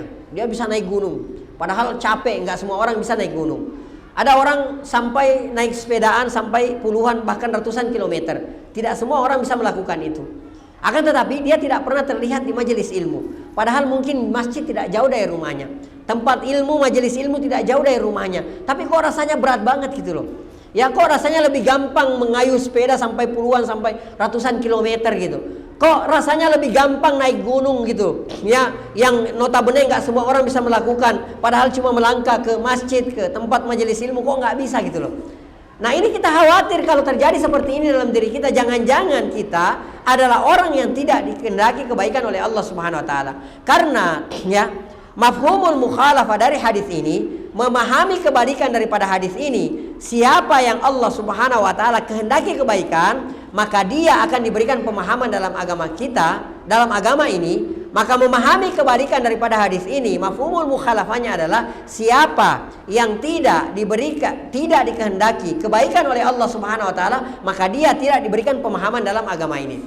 Akhirnya apa? Dia bodoh, ya, dia jahil, dia nggak bisa mendidik anak-anaknya, dia nggak bisa mendidik dirinya, dia nggak bisa mendidik istrinya, dia nggak bisa mendidik anak-anaknya, dia nggak bisa mendidik generasinya. Karena apa? Dia nggak paham agama. Ya, yang dia ajarkan kepada anaknya, yang dia ajarkan kepada generasinya adalah dunia, dunia dan dunia. Ya, dan ini sudah disinggung oleh Allah Subhanahu Wa Taala, dicela oleh Allah Subhanahu Wa Taala dalam Al-Quran. Ya'lamuna zahiran minal hayatid dunya. Mereka tahu persis tentang kehidupan dunia. Perkara-perkara dunia mereka tahu persis. Ya, mulai dari baut sampai yang terbesar dia tahu semuanya. Mulai dari rumus ini sampai rumus itu dia tahu semuanya. Akan tetapi kata Allah Subhanahu Wa Taala, wahum 'anil akhirati hum ghafilun. Akan tetapi dalam permasalahan akhirat mereka nol. Ya, mereka zero, nggak paham sama sekali. Ya, jadi jangan sampai kita termasuk daripada orang-orang yang seperti ini. Taib. Nah makanya ya, untuk agar supaya kita diberikan ilmu oleh Allah, diajarkan oleh Allah Subhanahu Wa Taala, diberikan pemahaman oleh Allah, dimudahkan langkah kita untuk menuju majelis ilmu, memahami ilmu Allah, memahami Al-Quran, memahami hadis.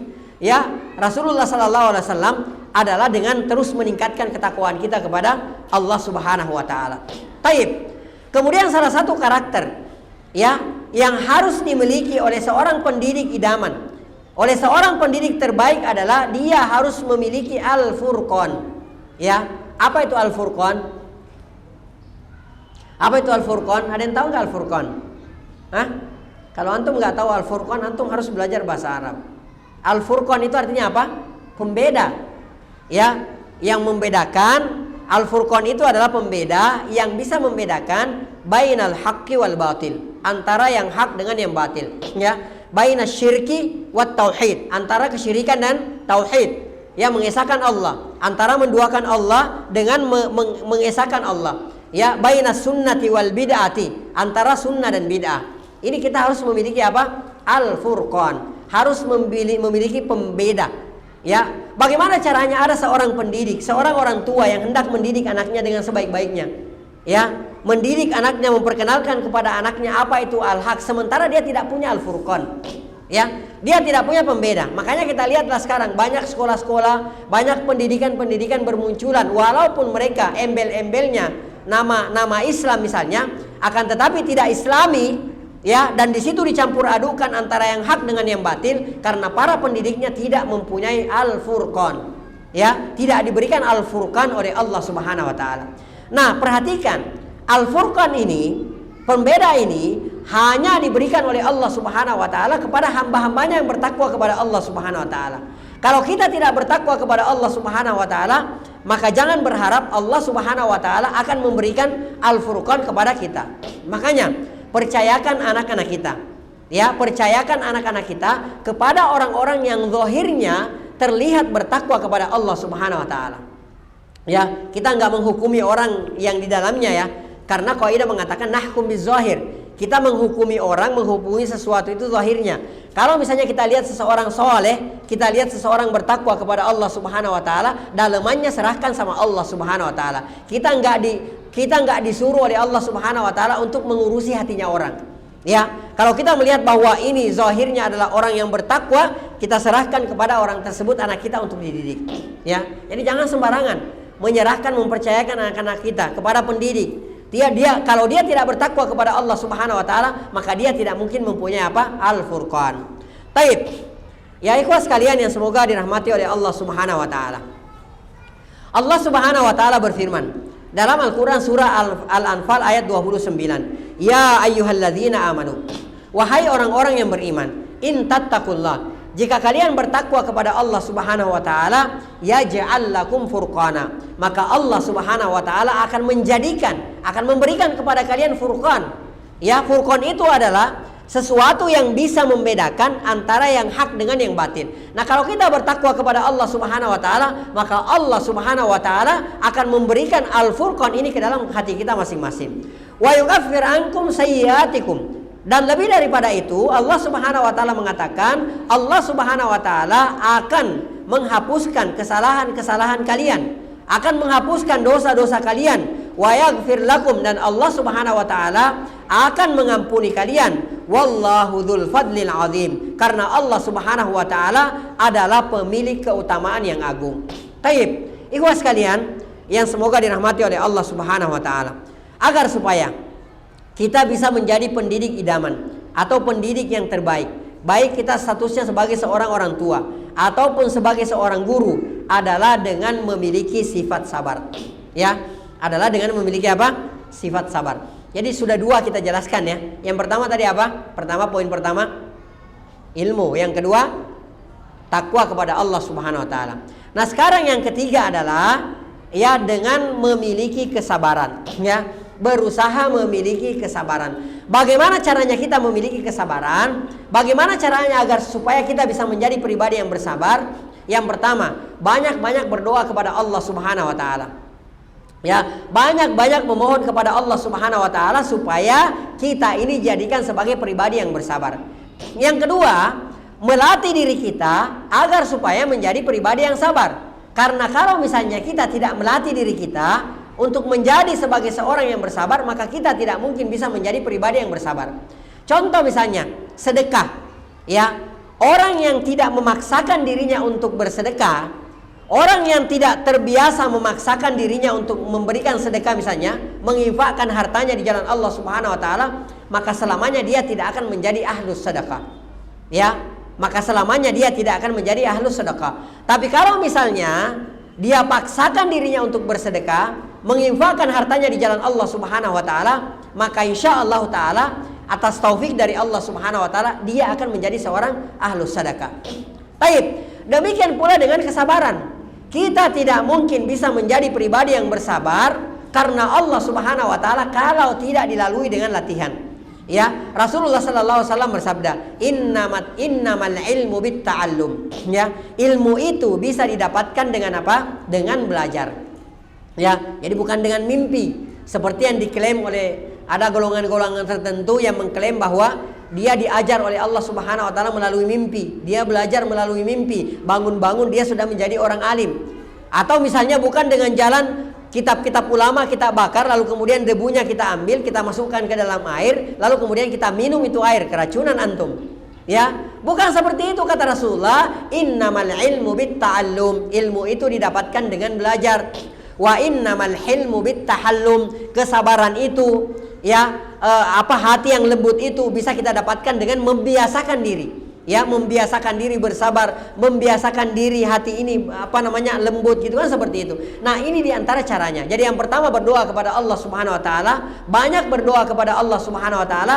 Yang kedua dengan membiasakan. Taib. Ikhwas sekalian yang semoga dirahmati oleh Allah Subhanahu wa taala. Terutama dalam hal ini karena kita mau menjadi seorang pendidik, ya, seorang pendidik terbaik.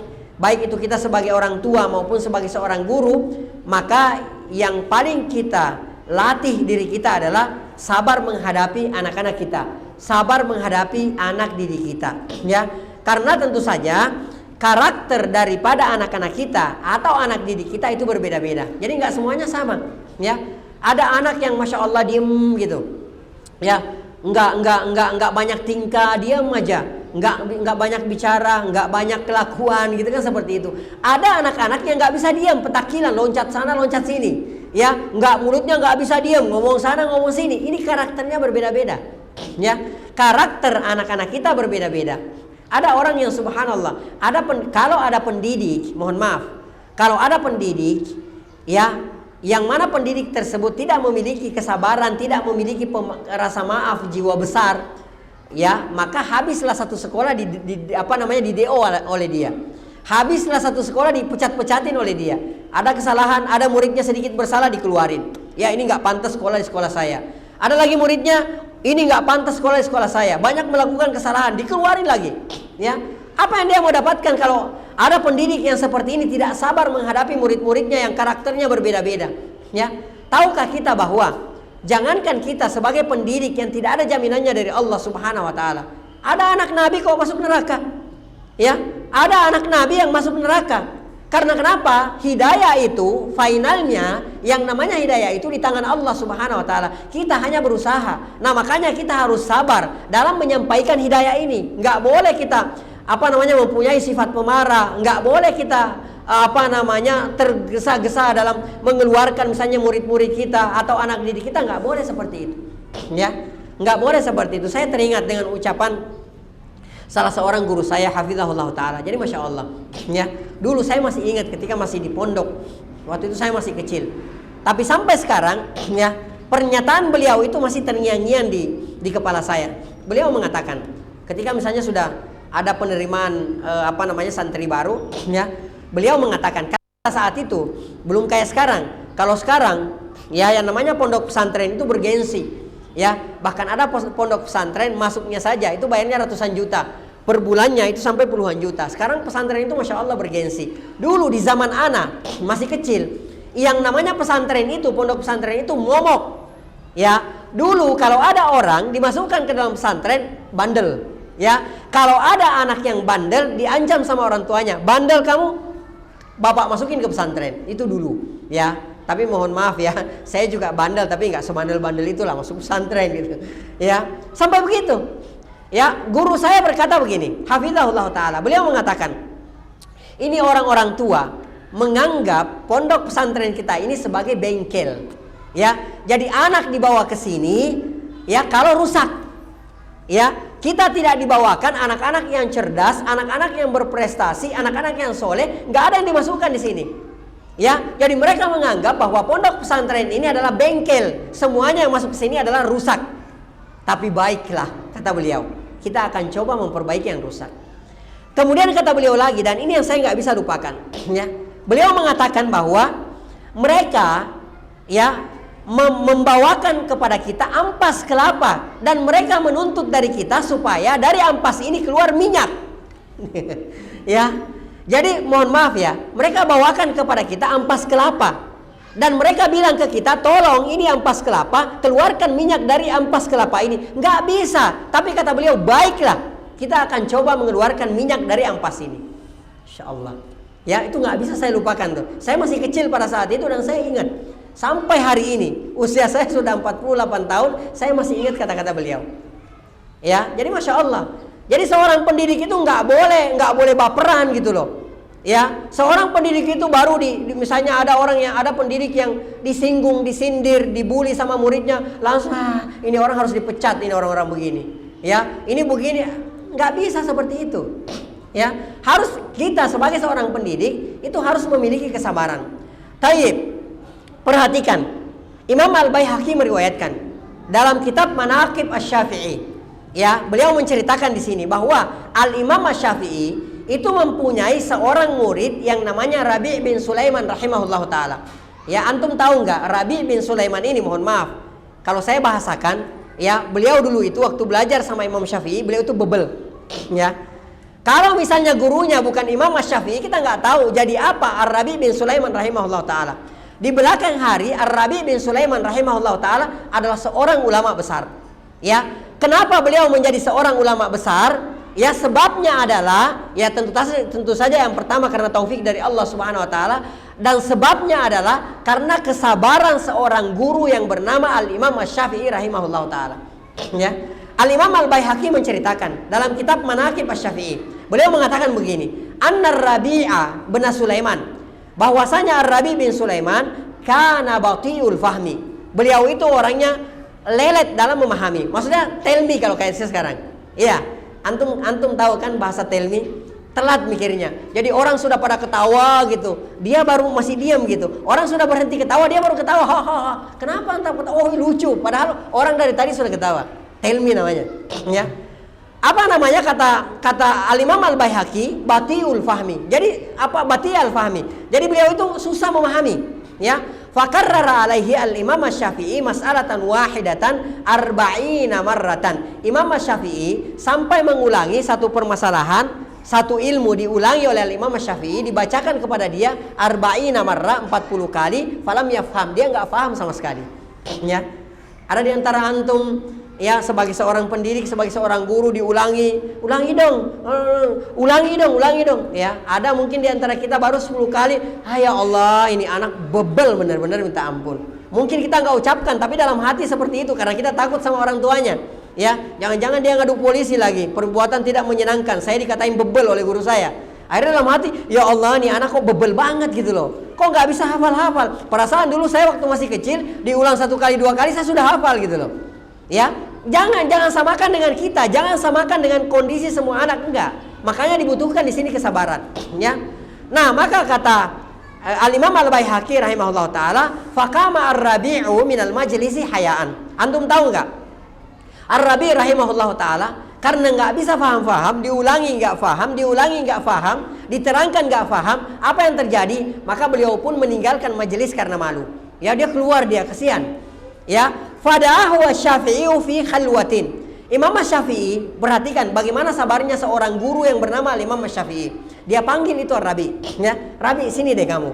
Ya, wa karrara wa fada'ahu Syafi'i fi khalwatin wa karrara alaihi hatta fahima. Dia panggil itu Rabi, kemudian dia ulangi lagi sini. Ya, tadi banyak orang, mungkin situasinya lagi begini, lagi berisik apa segala macam.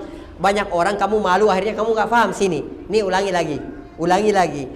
lagi, hatta fahima, sampai faham.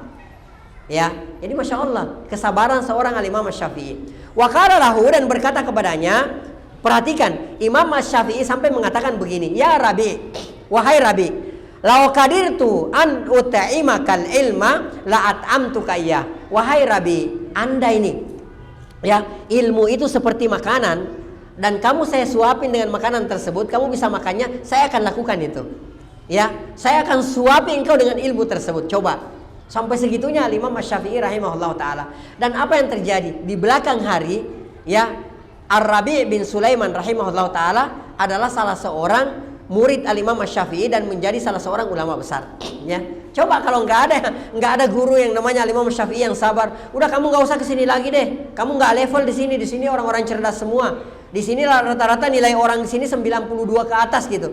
Nilai kayak kamu 5 ke bawah nggak diterima di sini. Coba kalau Al-Imam Asy-Syafi'i seperti itu. Ya, nggak akan ada seorang ulama yang bernama Ar-Rabi' bin Sulaiman rahimahullah taala. Taib, kita lihat sekarang bagaimana Rasulullah sallallahu alaihi wasallam, bagaimana kesabaran Rasulullah sallallahu alaihi wasallam menghadapi salah satu karakter kaumnya, ya. Bagaimana contohnya? Bagaimana Rasulullah memberikan contoh kepada kita kesabaran beliau sallallahu alaihi wasallam dalam menghadapi ya berbagai macam karakter kaumnya. Di antaranya sebagaimana dalam hadis yang diriwayatkan oleh Imam Bukhari dan Muslim dari Anas bin Malik, beliau berkata, ya, kuntu amshi ma'a Rasulillah sallallahu alaihi wasallam.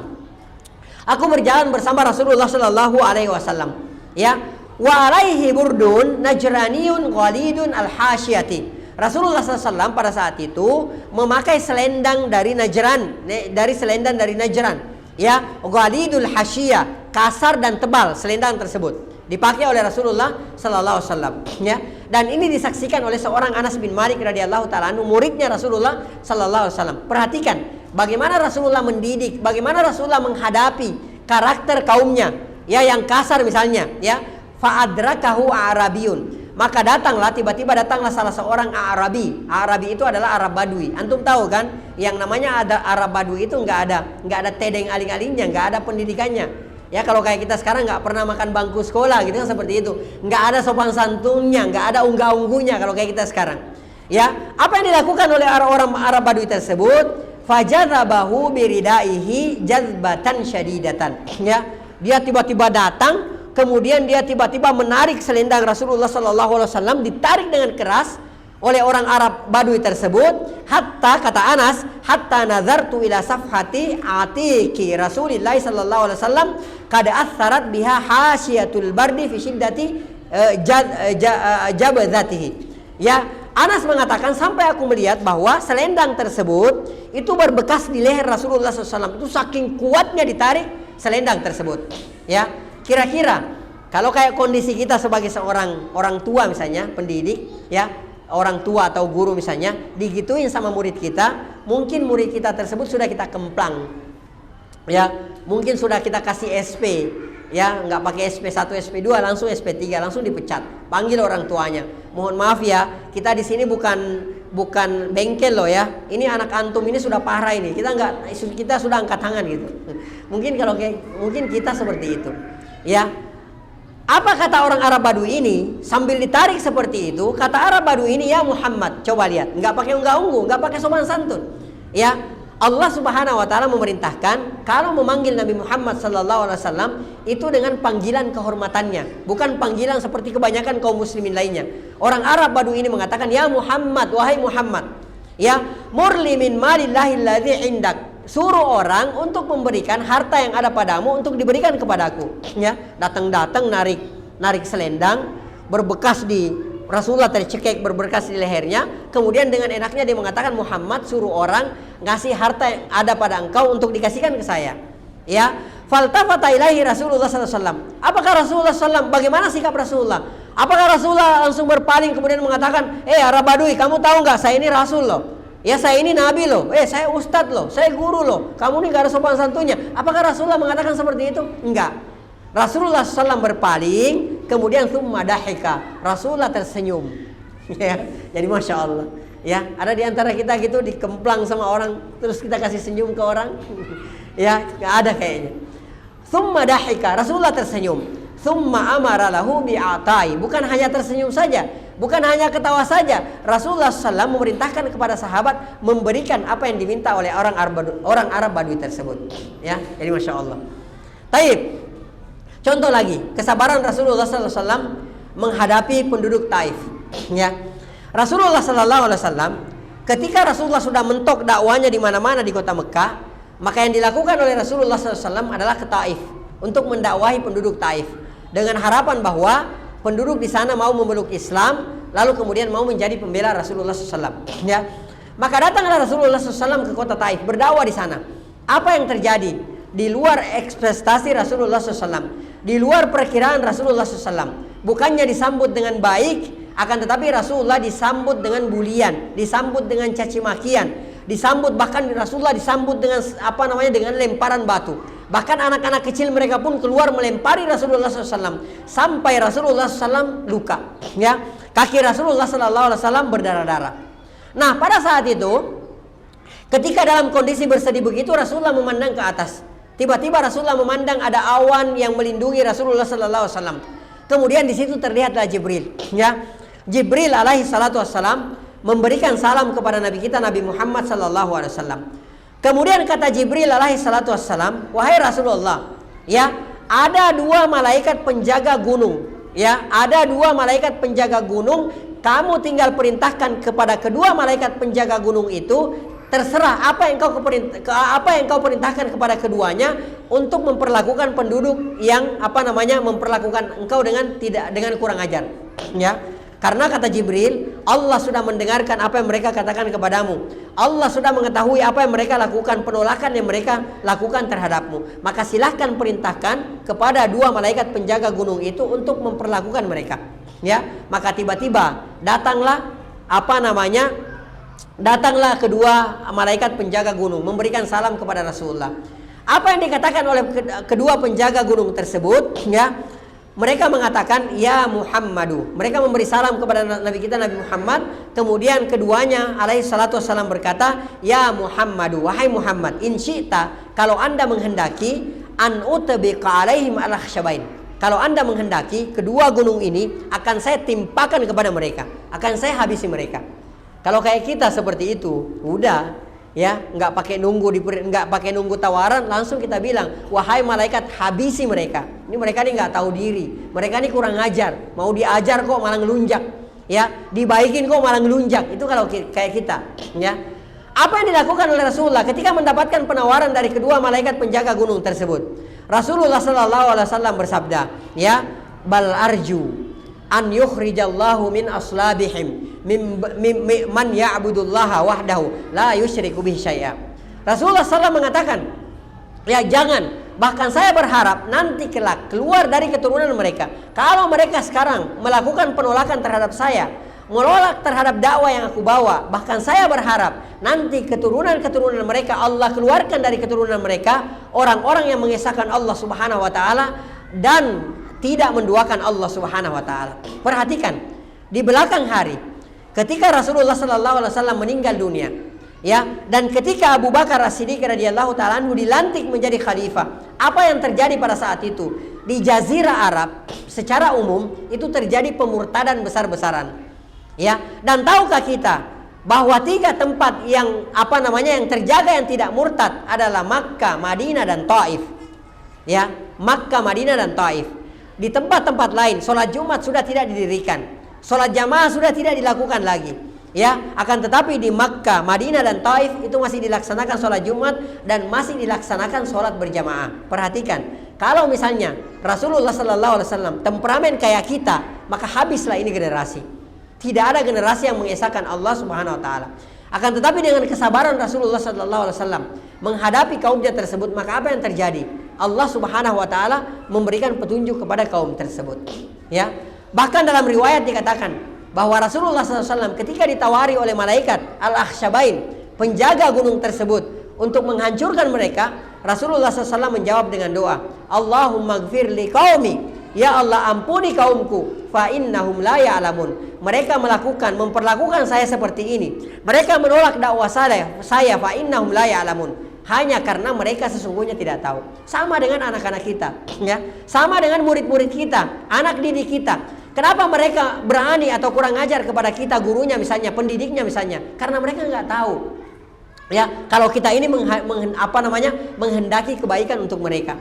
Ya, kenapa anak-anak kita ketika kita larang misalnya nggak boleh begini, harus begini. Kenapa justru anak-anak kita membenci kita? Karena mereka nggak tahu bahwa yang kita lakukan ini adalah untuk kebaikan mereka. Ya, saya masih ingat dulu waktu saya di pondok pesantren, ya namanya anak-anak kadang-kadang bandel apa dan segala macamnya. Yang guru, ustadz yang paling kita benci adalah ustadz yang paling sering melarang. Nggak boleh begini, nggak boleh begini, nggak boleh begini. Itu ustadz yang paling kita benci. Dan ustadz yang paling kita sayangi, guru yang paling kita sayangi adalah guru yang boleh, nggak apa-apa, silakan apa segala macamnya. Belakangan baru kita tahu, masya Allah, ternyata guru saya, ustadz saya melarang ini dan itu, ternyata hikmahnya adalah begini dan begini. Barulah kita doakan pendidik kita tersebut. Ya, jadi mungkin hasilnya sekarang kita tidak rasakan. Akan tetapi mungkin nanti, bahkan mungkin nanti setelah kita meninggal dunia, murid-murid, anak didik yang sudah kita pernah ajarkan, barulah dia ingat kita bahwa masya Allah, alhamdulillah guru saya dulu begini dan begini. Allahumma gfir lahu, ya Allah ampuni guru saya tersebut. Allahumma gfir laha, ya Allah ampuni guru saya tersebut.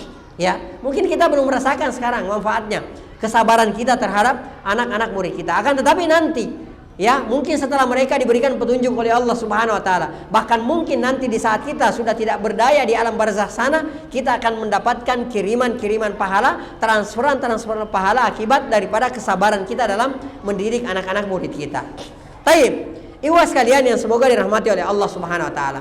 Kemudian, ya, yang keempat, agar bisa menjadi pendidik idaman, ya, atau menjadi pendidik yang terbaik, baik itu status kita sebagai seorang orang tua ataupun misalnya sebagai seorang guru adalah dengan berakhlak, dengan akhlak yang baik. Ini juga tidak kalah pentingnya.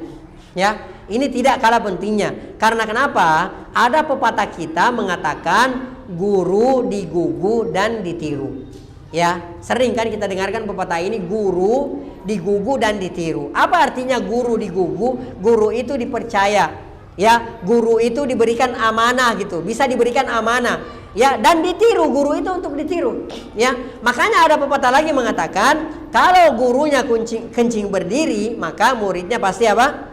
Muridnya pasti kencing berlari. Kalau misalnya gurunya itu adalah seorang koruptor misalnya, maka anak muridnya nanti bisa jadi menjadi seorang penjahat ulung, kan seperti itu, ya. Nah, inilah pentingnya akhlak, memperlihatkan contoh yang baik, ketauladanan kepada anak-anak kita, kepada murid-murid kita. Nah, oleh karenanya dalam hadis yang diriwayatkan oleh Imam Muslim, Aisyah radhiyallahu taala anha itu pernah ditanya tentang akhlak Rasulullah sallallahu alaihi wasallam, ya. Tentang ditanya bagaimana sih akhlaknya Rasulullah SAW, ya, bagaimana sih muamalahnya Rasulullah SAW dan segala macamnya yang berkenaan dengan akhlak. Maka apa kata Aisyah radhiyallahu taala anha? Ini bukan Rasulullah yang menjawab, ya. Rasulullah SAW menerang Aisyah radhiyallahu taala anha yang siang malam membersamai Rasulullah SAW. Beliau mengatakan, kana khuluqun Nabi sallallahu alaihi wasallam Al-Qur'an, ya. Adalah akhlaknya Rasulullah sallallahu alaihi wasallam adalah Al-Qur'an. Artinya apa? Kata para ulama bahwa semua perintah yang ada di dalam Al-Qur'an sudah dilaksanakan oleh Nabi kita Nabi Muhammad sallallahu alaihi wasallam, dan seluruh larangan yang ada dalam Al-Qur'an sudah ditinggalkan oleh Nabi kita Nabi Muhammad sallallahu alaihi wasallam. Oleh karenanya kata Aisyah, kana khuluquhu Al-Qur'an. Akhlaknya Rasulullah sallallahu alaihi wasallam adalah Al-Qur'an, ya. Jadi kalau mau misalnya melihat Nabi Muhammad sallallahu alaihi wasallam, baca Al-Qur'an. Apa perintah yang ada dalam Al-Qur'an pasti dilaksanakan oleh Nabi kita Nabi Muhammad sallallahu alaihi wasallam. Apa larangan yang ada dalam Al-Qur'an, mulai larangan yang paling kecil sampai larangan yang paling besar, sudah pasti ditinggalkan oleh Nabi kita Nabi Muhammad sallallahu alaihi wasallam. Nah, kalau kita hendak menjadi seorang pendidik terbaik, seorang pendidik idaman, maka laksanakan perintah-perintah yang ada dalam Al-Quran, jauhi larangan-larangan yang ada dalam Al-Quran, maka insya Allah Ta'ala secara otomatis kita akan menjadi seorang pendidik terbaik. Itu pasti, ya. Kalau kita sudah merealisasikan perintah-perintah Al-Quran, kemudian menjauhi larangan-larangan yang ada dalam Al-Quran, maka secara otomatis kita adalah para pendidik yang terbaik. Kita adalah pendidik yang diidam-idamkan. Taib. Kemudian ikhwah sekalian, saking pentingnya akhlak mulia ini, sehingga salah satu tujuan teragung Rasulullah SAW diutus adalah menyempurnakan akhlak mulia. Sebagaimana dalam hadis yang diriwayatkan oleh Imam Al-Baihaqi, ya, Rasulullah SAW bersabda, innama bu'ithu, sesungguhnya aku hanyalah diutus liutammima makarimal akhlak, untuk menyempurnakan akhlak yang mulia, ya. Jadi puncak daripada akhlak itu, ya, puncak daripada akhlak itu ada pada diri Nabi kita Nabi Muhammad sallallahu alaihi wasallam. Nah, ketika Rasulullah SAW diutus untuk menyempurnakan akhlak yang mulia, maka yang pertama kali mencontohkan, merealisasikan, mengaplikasikan akhlak mulia ini adalah Nabi kita Nabi Muhammad sallallahu alaihi wasallam. Ya, makanya itu tadi, sebagai seorang pendidik, ya, baik itu kita posisinya statusnya sebagai seorang orang tua maupun sebagai seorang guru, maka teladanilah akhlak Rasulullah sallallahu alaihi wasallam. Taib. Contoh kasus bagaimana akhlak Rasulullah sallallahu alaihi wasallam terhadap anak didiknya. Imam Bukhari dan Muslim meriwayatkan dari Anas bin Malik radhiyallahu taala anhu, beliau menceritakan bahwa bagaimana beliau, ya, Anas bin Malik radhiyallahu taala anhu dibawa asuhan Rasulullah sallallahu alaihi wasallam. Contohnya, beliau mengatakan, khadimtu Rasulullah sallallahu alaihi wasallam 10 sinin. Kata Anas bin Malik menceritakan, aku pernah menjadi pembantu Rasulullah sallallahu alaihi wasallam selama 10 tahun. Ya, 10 tahun itu enggak sebentar. Ya, kalau ada seseorang membersamai kita, enggak usah 10 tahun. Ya, enggak usah 5 tahun, enggak usah 2 tahun. 1 bulan saja ada seseorang membersamai kita, itu akan nampak hakikat diri kita, ya. Keburukan-keburukan kita semuanya akan terlihat. Itu kalau ada orang yang membersamai kita. Jangankan 10 tahun, 1 bulan aja, bahkan mungkin 1 minggu aja, bahkan mungkin 1 hari aja, akan nampak hakikat diri kita. Perhatikan, Anas bin Malik membantu Rasulullah SAW, ya, selama 10 tahun. Nah, kata beliau, perhatikan, Anas bin Malik radhiyallahu ta'ala anhu mengatakan, fama qala li uffin qattu. Rasulullah sallallahu alaihi wasallam selama 10 tahun itu tidak pernah mengatakan kepadaku gitu loh. Ya, ada di antara antum yang selama 1 hari nggak mengatakan kata-kata gitu, ya, atau menolak orang misalnya, atau membentak orang, memarahi orang misalnya. Perhatikan, Anas bin Malik mengatakan, saya 10 tahun tidak pernah mendengar Rasulullah berkata kepada saya Taib. Wa ma qala li syai'un sana'tuhu. Rasulullah tidak pernah mengatakan kepadaku karena sesuatu yang aku lakukan, kemudian Rasulullah mengatakan, lima sana'tahu. Wahai Anas, kenapa engkau melakukan seperti ini? Ya, beda dengan kita. Kita kalau punya anak, ya kalau punya anak murid, itu kita terkenal cerewet. Ya, ini guru saya ini paling cerewet ini. Semua dikomentari. Ya, semua dimarahin, semua dilarang dan segala macamnya. Ya, perhatikan Anas bin Malik menceritakan kepada kita bahwa selama 10 tahun tidak pernah aku melakukan sesuatu. Kemudian Rasulullah mengatakan, lima sana'tahu, wahai Anas, kenapa engkau melakukan ini? Ya, wala syai'in taraktuhu, dan tidak pernah aku meninggalkan sesuatu. Misalnya Rasulullah memerintahkan kepada sesuatu kepada Anas misalnya, lalu kemudian Anas tidak melakukan, maka kata Anas, ya tidak pernah aku tidak melakukan sesuatu atau meninggalkan sesuatu. Kemudian Rasulullah mengatakan, lima taraktahu, kenapa engkau tidak melakukan ini? Kenapa engkau wahai Anas meninggalkan perbuatan ini? Wa kana Rasulullah sallallahu alaihi wasallam, dan adalah Rasulullah sallam min ahsanin nasi khuluqa. Rasulullah sallallahu alaihi wasallam adalah manusia yang paling baik akhlaknya. Ya, jadi masya Allah. Ini diantara contoh bagaimana ya Rasulullah sallallahu alaihi wasallam memperlihatkan akhlaknya selama 10 tahun kepada seorang anak kecil yang bernama Anas bin Malik radhiyallahu taala anhu. Baik.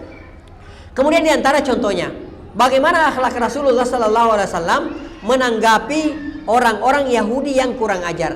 Ya, jadi bukan hanya kepada anak kecil saja, bukan hanya kepada kaum muslimin saja. Kita lihat bagaimana akhlaknya Rasulullah sallallahu alaihi wasallam ketika menanggapi gerombolan orang-orang Yahudi yang kurang ajar terhadap Nabi kita Nabi Muhammad sallallahu alaihi wasallam.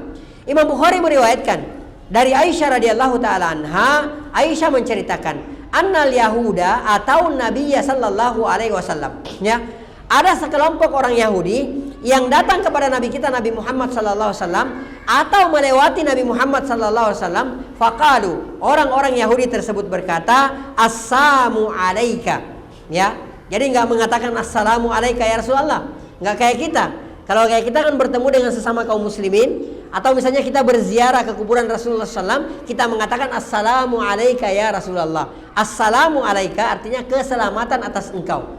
Ya, orang Yahudi dan orang Yahudi itu paling jago mempresetkan dari yang baik berubah menjadi yang buruk. Ya, dari yang dari yang maknanya doa kebaikan bisa berubah menjadi keburukan. Itu orang Yahudi jago mempresetkan. Ya, orang Yahudi tidak mengatakan assalamu alaika ya Muhammad. Ya, akan tetapi orang Yahudi ini mengatakan assamu alaika. Apa artinya assamu? Assamu itu artinya racun. Ya, atau kecelakaan atau keburukan atasmu wahai Muhammad. Ini kalau kayak kita mendengarkan seperti itu yang nggak paham bahasa Arab, kita sudah jawab aja, Masya Allah, Waalaikumsalam. Padahal kita didoakan keburukan ya oleh orang-orang tertentu misalnya, seperti orang Yahudi ini. Ya, mereka mengatakan kepada Nabi Muhammad, Assalamu alaika ya Muhammad. Ya, dia tidak mengatakan Assalamu alaika ya Muhammad. Taib. Apa jawaban Rasulullah sallallahu alaihi wasallam? Apakah Rasulullah langsung mencak-mencak, ini orang Yahudi emang kurang ajar ini. Ini orang Yahudi emang terlaknat ini orang Yahudi. Ya, apakah Rasulullah mencak-mencak? Enggak. Rasulullah SAW mengatakan wa'alaikum. Dijawab dengan lembut oleh Rasulullah. Wa'alaikum. Maksudnya apa? Wa'alaikum dan atasmu juga. Ya, Aisyah radhiyallahu taala anha yang berada di sisi Rasulullah sallallahu alaihi wasallam pada saat itu, ya, yang membersamai Rasulullah sallallahu alaihi wasallam pada saat itu, ya, beliau radhiyallahu taala anha tidak terima. Ya, enggak terima Rasulullah diperlakukan seperti itu. Ya, beliau enggak terima. Apa yang dilakukan oleh beliau? Ya, maka Aisyah radhiyallahu taala anha mengatakan assalamu alaikum. Juga kecelakaan untuk kalian. Wa la'anakumullah. Allah Subhanahu wa taala melaknat kalian. Wa ghadiba alaikum. Allah Subhanahu wa taala murka kepada kalian. Ya, itu jawabannya Aisyah. Reaksinya Aisyah ketika Rasulullah sallallahu alaihi wasallam diperlakukan seperti itu oleh orang Yahudi. Dengan santainya Rasulullah mengatakan waalaikum atas kalian juga. Ya, Aisyah nggak terima. Aisyah mencak-mencak, Aisyah ngegas, ya, marah. Kemudian apa yang dikatakan oleh Rasulullah? Apakah Rasulullah mengatakan, wah luar biasa, ini istri luar biasa ini, ya, bela suaminya, bela kehormatan Rasulullah SAW. Kamu top, kamu luar biasa Aisyah. Apakah Rasulullah mengatakan seperti itu? Rasulullah tidak mengatakan seperti itu. Rasulullah mengatakan mahlan ya Aisyah, pelan-pelan wahai Aisyah, jangan ngegas Aisyah. Ya, itu yang dikatakan oleh Nabi kita Nabi Muhammad SAW. Ya, pelan-pelan wahai Aisyah, lembut wahai Aisyah, jangan ngegas wahai Aisyah. Alaika birrifqi, kamu lemah lembut, kamu lembut wahai Aisyah. Wa iyyakal unfa awil fuhsya, jangan kasar, jangan mengumpat orang gitu loh. Ya, ini kata Rasulullah sallallahu alaihi wasallam. Aisyah mengatakan, Aisyah nggak terima, ya. Aisyah mengatakan, awalan tasma maqalu, wahai Rasulullah, tidakkah Anda dengar apa yang mereka ucapkan? Ya, wahai Rasulullah, apa antum nggak dengar apa yang mereka ucapkan tadi? Assalamu alayka, kecelakaan untuk wahai Muhammad. Ya, kata Rasulullah sallallahu alaihi wasallam dengan lembutnya, awalan tasma'i ma qultu, wahai Aisyah, kamu dengar nggak sih apa yang saya ucapkan tadi? Ya, kata Rasulullah, radattu alaihim, aku sudah jawab mereka, wa alaikum, dan atasmu juga. Apa bedanya? Mereka mengatakan assalamu alaika wahai Muhammad, dan wa alaikum kata Nabi Muhammad SAW. Apa bedanya? Kata Nabi Muhammad SAW, fayustajabu li fihim, doa keburukanku untuk mereka diijabah oleh Allah Subhanahu wa taala, wala yustajabu lahum fi. Adapun doa keburukannya, celaannya kepada saya enggak mungkin dikabulkan oleh Allah Subhanahu wa taala. Mahlan ya Aisyah, pelan ya Aisyah, jangan ngegas ya Aisyah, lembut wahai Aisyah. Coba perhatikan, ini orang Yahudi, ya. Bandingkan dengan kita sekarang, ya. Ada teman-teman yang cerita, bahkan ada teman yang cerita, ada ustadz ada guru kita yang cerita, ya. Ada seseorang ikhwan yang menceritakan tentang bagaimana akhlaknya ikhwan tersebut ketika bertemu, ya, enggak ada tegur sapanya gitu loh. Ya, mungkin karena dia lihat bahwa kita mungkin pernah melakukan, dianggap kita melakukan satu kebidahan, ya gitu, seperti itu. Akhirnya nggak ada tegur sapa, ya, nggak ada tegur sapa, nggak ada penghormatannya. Sampai si ustadz ini mengatakan, jangankan antum, anak aja yang dipanggil oleh orang ustadz, anak aja dipanggil mas sama dia, nggak dipanggil ustadz, ya. Dan bahkan orang tersebut, kalau misalnya ketemu, selalu melengos, nggak ngelihat ke kita.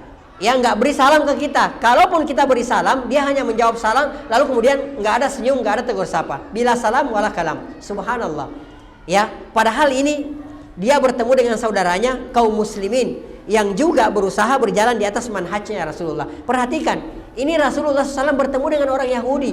Bagaimana beliau menjawab orang Yahudi tersebut? Ya, bagaimana Rasulullah memperlakukan orang Yahudi tersebut? Sampai Aisyah yang tidak terima, Rasulullah diperlakukan seperti itu. Ya, dengan Aisyah membalas caci makian mereka, Rasulullah menegur Aisyah radhiyallahu taala anha. Ya, wallahu taala alam bisawab. Ya, ini ada satu lagi, ya, kita coba terangkan dengan singkat, ya, dengan cepat, ya, supaya kita masih bisa masuk ke tanya jawab. Taib. Selanjutnya adalah agar kita bisa menjadi pendidik idaman atau menjadi pendidik terbaik, ya, sebagai seorang, ya, orang tua ataupun mungkin sebagai seorang guru, adalah dengan memiliki sifat hikmah, ya. Dan ini yang kurang dari kita sekarang ini. Kita kadang-kadang sudah, ya, alhamdulillah, ilmu sudah, alhamdulillah. Kemudian kita juga sudah berusaha bertakwa kepada Allah Subhanahu wa taala.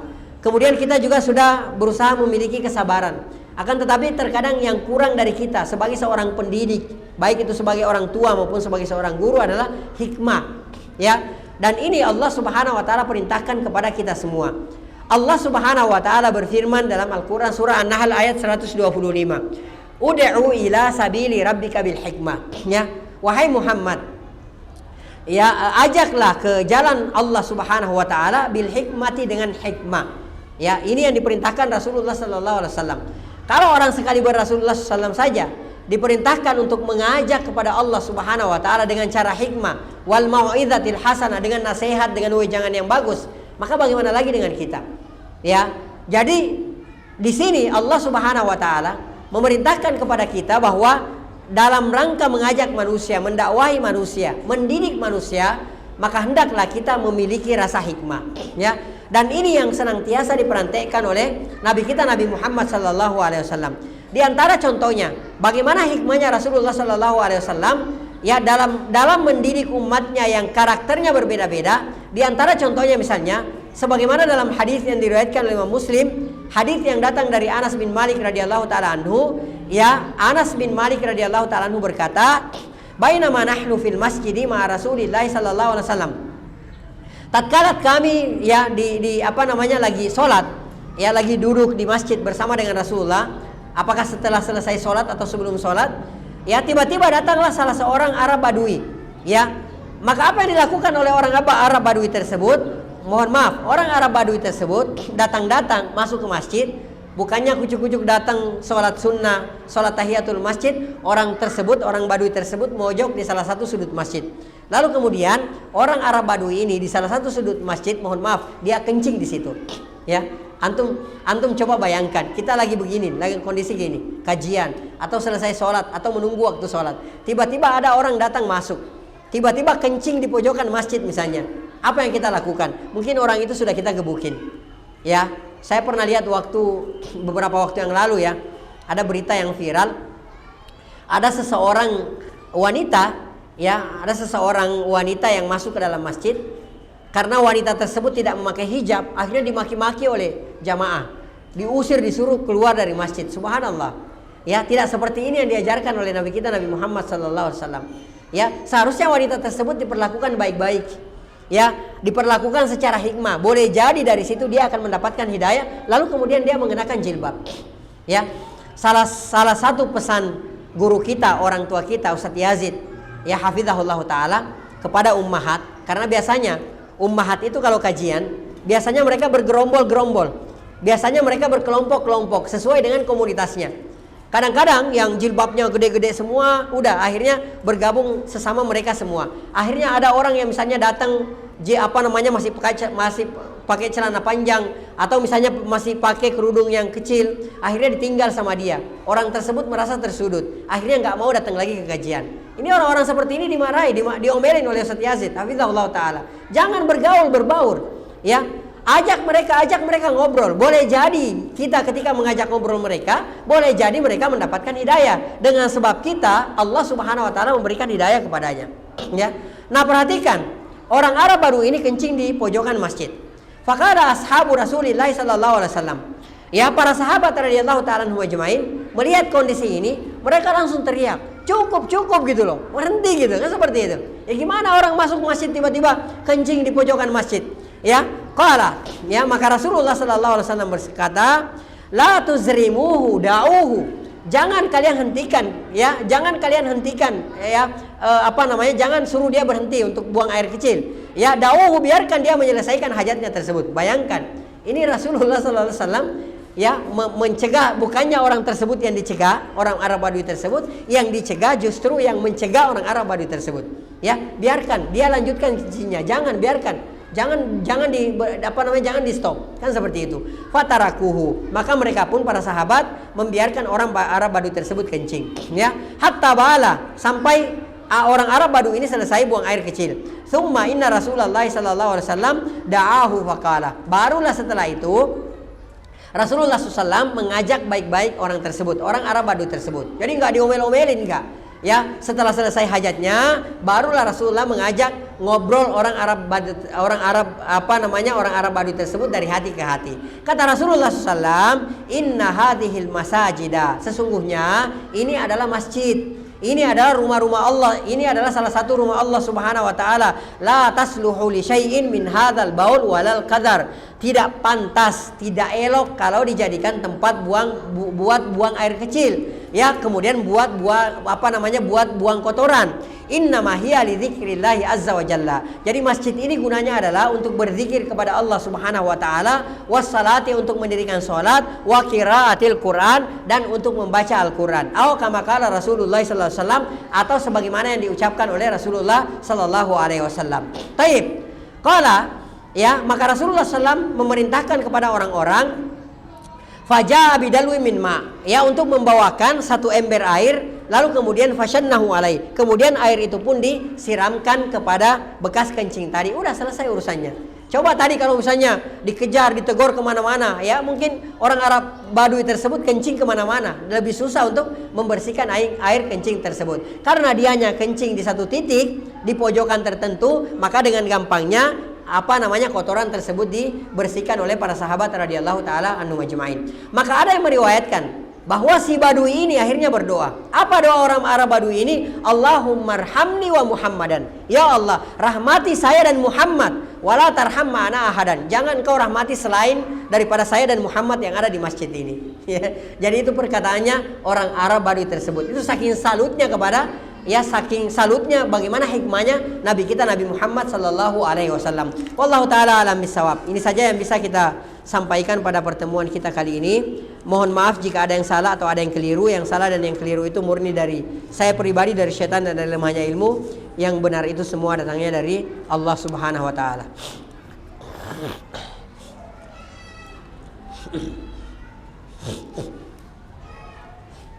Assalamualaikum Ustadz. Waalaikumsalam. Apa ilmu minimal yang harus kita miliki sebagai orang tua?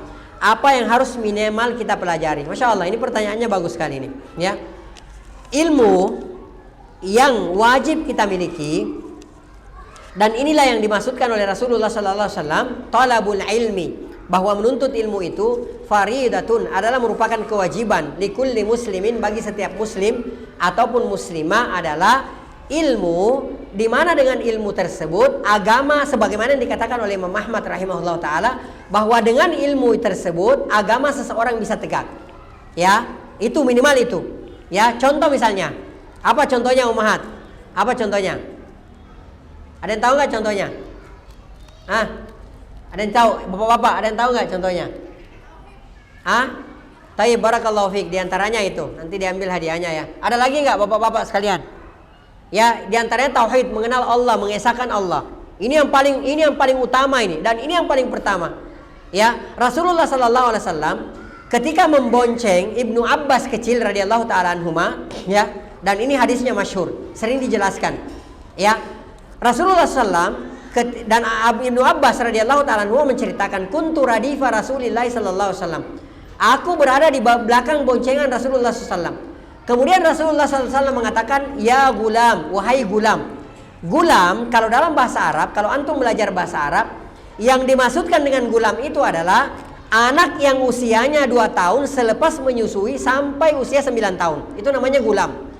Maka ketika Rasulullah mengajarkan kalimat ini kepada Ibnu Abbas radhiyallahu taala anhuma, bisa dipastikan bahwa usia beliau pada saat itu di atas 2 tahun sebelum 9 tahun. Ya. Apa yang dikatakan oleh Rasulullah? Ya gulam, inni u'allimuka kalimat. Wahai gulam, aku akan mengajarkan kepadamu beberapa kalimat. Ya, di antara yang diajarkan oleh Rasulullah SAW kepada Ibnu Abbas kecil pada saat itu adalah, wa idza sa'alta fas'alillah. Kalau engkau meminta kepada Allah Subhanahu wa taala. Ada di antara kita yang usia anaknya yang kecil-kecil itu, kalau misalnya minta permen, minta jajan, minta dibelikan tas, minta dibelikan permen, minta dibelikan baju, lalu kemudian kita katakan kepada anak kita, nak, minta sama Allah. Ada di antara kita yang mengajarkan anaknya seperti itu, dan ini yang wajib ini kita ajarkan. Ini pendidikan yang wajib kita tanamkan sejak kecil, sedini mungkin kepada anak-anak kita, kepada anak didik kita. Ya, ini di antara yang wajib kita pelajari untuk kita ajarkan kepada anak-anak kita. Nah, kemudian diantaranya yang wajib kita pelajari adalah ilmu-ilmu yang berkenaan dengan tegaknya kewajiban kita. Contoh misalnya apa? Sholat. Ya, contoh sholat. Bagaimana cara sholat yang benar? Bagaimana cara sholat sesuai dengan sifat sholat Nabi Muhammad SAW? Itu yang wajib kita pelajari. Ya, karena kenapa? Ternyata ada orang, kata Rasulullah SAW, yusalli, ya, fa innar rajula yusalli sittina sana. Ada orang yang kata Rasulullah sholat selama 60 tahun, falan tuqbal minhu ayyu salah. Ternyata kata Rasulullah tidak ada satu sholat pun yang diterima dari orang tersebut, padahal dia sholat selama berapa? 60 tahun. Kenapa kata Rasulullah SAW? Alasannya kenapa? La'allahu yutimmar ruku'a wa la yutimmas sujud. Boleh jadi orang ini menyempurnakan rukunya bagus, tapi sujudnya hancur, tidak tumanina. Ya, bacaannya nggak benar, kan seperti itu. Wala alla yutimmur sujuda, boleh jadi dia menyempurnakan sujudnya cakep sesuai dengan sifat salat Rasulullah, ya, akan tetapi rukunya adalah hancur, gitu kan, seperti itu. Ya. Nah, jadi yang wajib kita pelajari diantaranya adalah, ya, sifat bagaimana sholat yang benar sesuai dengan sifat sholat Rasulullah SAW. Di antaranya lagi apa, misalnya wudu yang benar. Ya, bagaimana wudu yang benar sesuai dengan sifat wudunya Rasulullah SAW. Jadi ini di antara ilmu-ilmu yang wajib kita pelajari, yang juga nanti akan kita ajarkan kepada anak didik kita. Ya, yang berkenaan dengan masalah kewajiban kita. Ya, masalah puasa, masalah sholat, masalah zakat, masalah haji, ya, masalah kewajiban lainnya. Ini yang harus kita pelajari terlebih dahulu. Makanya, ya, di umat ini adalah merupakan kekeliruan yang sangat besar. Ketika umat ini diajarkan perkara-perkara jihad, sementara masalah toharanya saja belum beres. Dan banyak orang seperti itu, ya, diajarkan mereka jihad, diteriakkan kepada mereka jihad, sementara tohara mereka belum beres, nggak ngerti masalah bersuci sesuai dengan tuntunan Rasulullah Sallallahu Alaihi Wasallam. Ini terbalik, ya. Jadi dari atas dulu ke bawah, padahal dari bawah dulu ke atas. Maka timbullah generasi yang seperti kita lihat sekarang ini. Allah Taala alam bisawab. Bagaimana cara kita meningkatkan ketakwaan kita? Yang pertama tentu saja dengan banyak memohon kepada Allah Subhanahu wa taala agar supaya Allah Subhanahu wa taala memberikan ketakwaan kepada kita. Ya, memohon kepada Allah Subhanahu wa taala agar supaya Allah Subhanahu wa taala memberikan ketakwaan kepada kita. Yang kedua, bagaimana caranya supaya kita bertakwa kepada Allah Subhanahu wa taala? Bersamailah, selalulah bersama, bermajelis, duduk dengan orang-orang yang bertakwa kepada Allah Subhanahu wa taala. Dengan banyak membersamai orang-orang yang bertakwa kepada Allah Subhanahu wa taala, maka insyaallah taala Allah Subhanahu wa taala juga akan menjadikan kita sebagai orang-orang yang bertakwa. Di antara caranya, ya, di antara tipsnya adalah dengan banyak memberikan makan kepada orang-orang yang bertakwa kepada Allah Subhanahu wa taala. Rasulullah SAW bersabda, la yat'amu ta'amukum illa taqi. Jangan sampai yang memakan makananmu itu selain orang yang bertakwa. Nah, dengan memberikan makan kepada orang-orang yang bertakwa, maka orang-orang yang bertakwa tersebut pasti tahu berterima kasih. Orang-orang takwa tersebut pasti berterima kasih dan mendoakan kita kepada Allah Subhanahu wa taala agar supaya kita juga dijadikan sebagai orang-orang yang bertakwa. Baik, wallahu taala alam bissawab.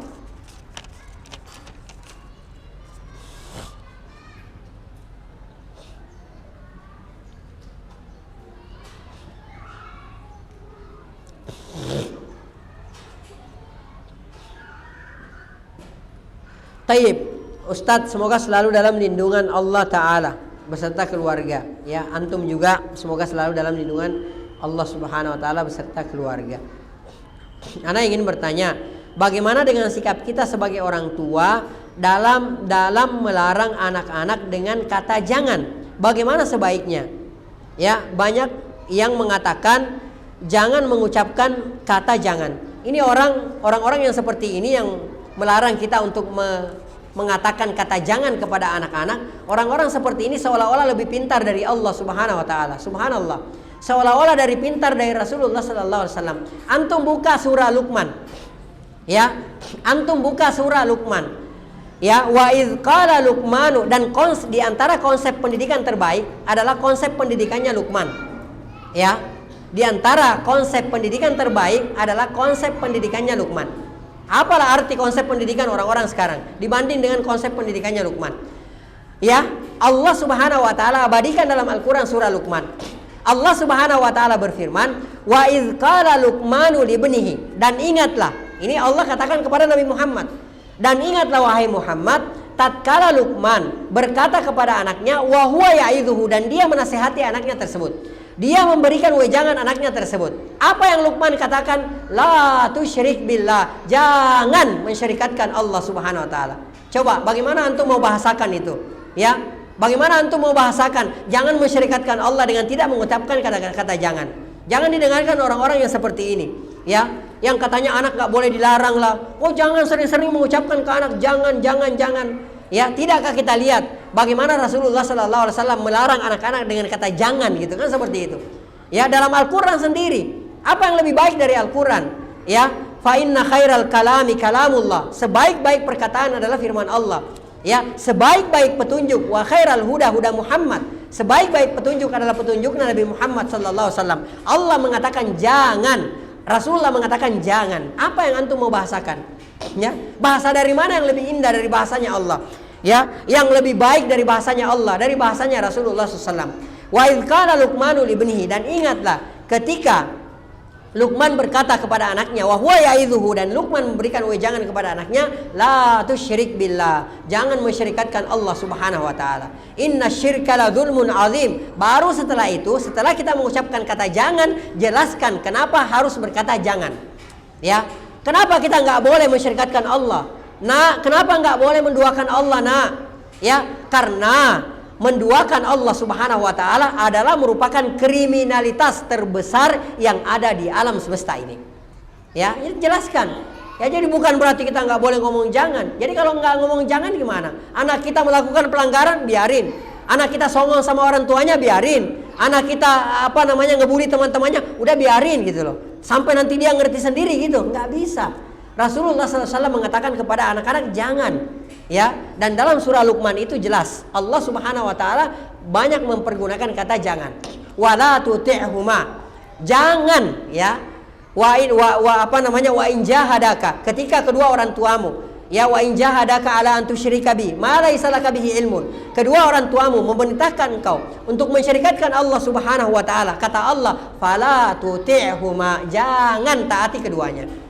Ya, jangan taati keduanya. Itu Allah Subhanahu wa taala mengucapkan kok kata-kata jangan. Kenapa ada manusia yang melarang kita mengatakan jangan kepada anak-anak kita? Ya, dia pun sudah mengatakan jangan kok ke kita.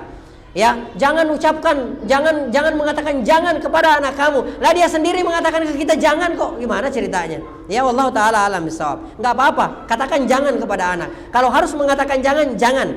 Ya, kalau harus memerintahkan sesuatu, perintahkan. Ini tuntunan dari Nabi kita Nabi Muhammad sallallahu alaihi wasallam. Wallahu taala alam bisawab.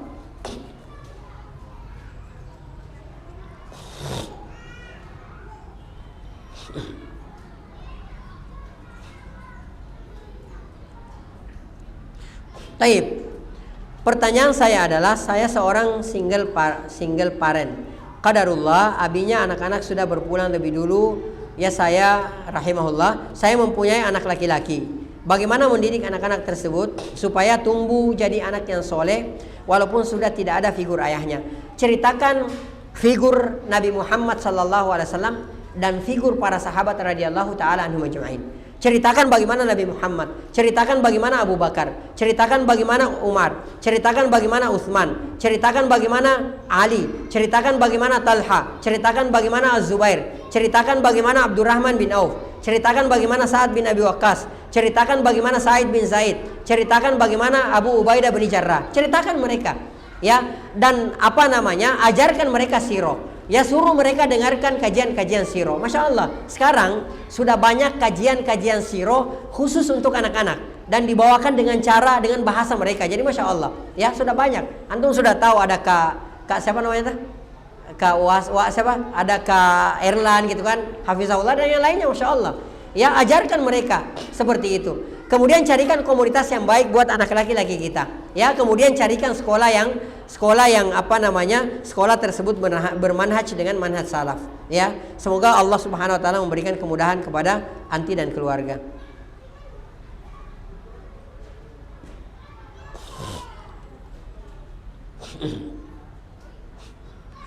Taib.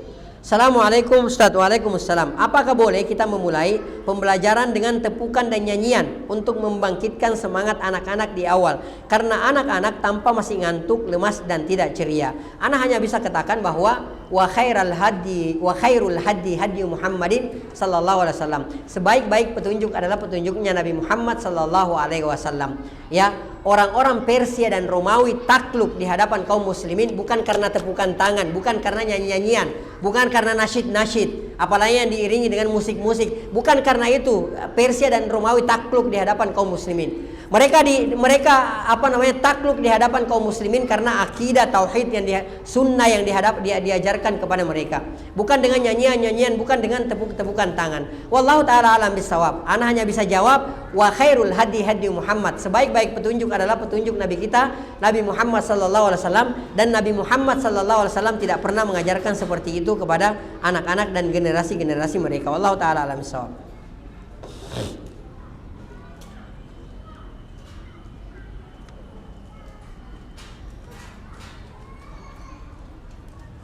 Taib. Assalamualaikum. Ana mau bertanya, cara mendidik anak yang sudah usia 24 tahun.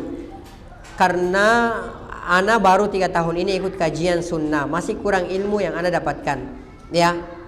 Selain mendoakan, apa kiat-kiat mendidik anak yang sudah dewasa? Wallahu taala alam bisawab. Jangankan 3 tahun.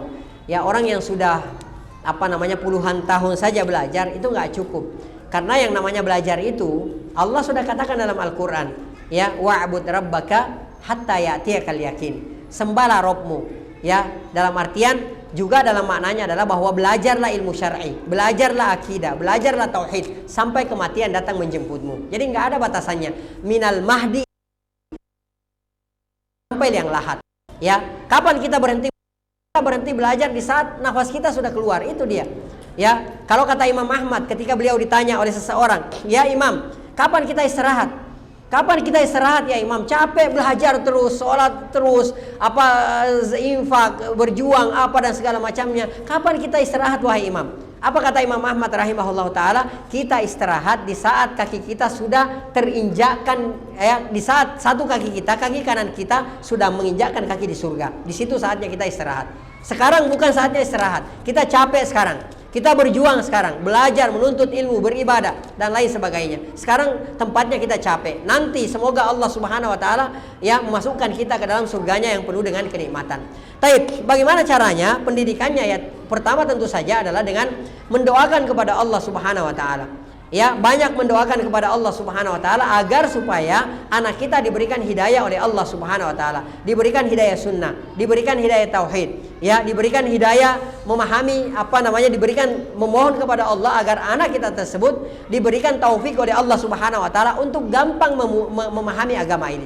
Rasulullah sallallahu alaihi wasallam ya, itu suatu ketika pernah mendoakan Ibnu Abbas radhiyallahu taala anhuma. Ya, apa doa Rasulullah sallallahu alaihi wasallam kepada Ibnu Abbas radhiyallahu taala anhuma? Di antara doanya Rasulullah SAW adalah Allahumma faqihu fid din. Ya Allah, berikan pemahaman Ibnu Abbas ini terhadap agama ini. Wa 'allimhu ta'wil, dan ajarkan Ibnu Abbas tafsir atau ta'wil Al-Qur'an. Itu di antara doanya Nabi Muhammad sallallahu alaihi wasallam. Maka kita doakan agar supaya anak-anak kita juga diberikan hidayah, diberikan taufik agar supaya mudah memahami agama ini. Ya. Jadi jangan hanya di pikiran kita itu mendoakan gimana caranya agar supaya anak kita menjadi seorang ulama, menjadi seorang ustadz misalnya. Jangan seperti itu doanya. Doanya adalah kita doakan anak-anak kita supaya diberikan kemudahan memahami agama kita ini. Karena walaupun anak kita tidak jadi ulama, walaupun anak kita tidak jadi ustadz, tapi kalau misalnya Allah bukakan pemahaman untuk anak kita tersebut, untuk dalam perkara agama kita ini, maka dia diberikan kebaikan oleh Allah Subhanahu wa taala. Kalau anak kita diberikan kebaikan oleh Allah Subhanahu wa taala, maka otomatis kebaikannya juga mengalir kepada kita. Jadi itu, ya, yang pertama tadi adalah rajin mendoakan, ya, kemudian yang kedua, ya, anak-anak seperti ini carikan komunitas, ya. Pergaulannya jaga, ya, suruh bergaul dengan anak-anak yang cinta kepada ilmu, suruh bergaul kepada komunitas-komunitas yang cinta kepada ilmu. Ketika anak kita misalnya tidak ada pelajaran wajibnya dari sekolah, ada pengajian-pengajian, ya, terutama kalau kajian-kajian yang sifatnya remaja, suruh ikut anak kita tersebut. Kalau misalnya ya terpaksa harus dengan dia mau ikut dengan memberikan hadiah, berikan hadiah kepada anak kita tersebut, support anak kita tersebut. Itu diantara caranya. Allah taala alam bisawab.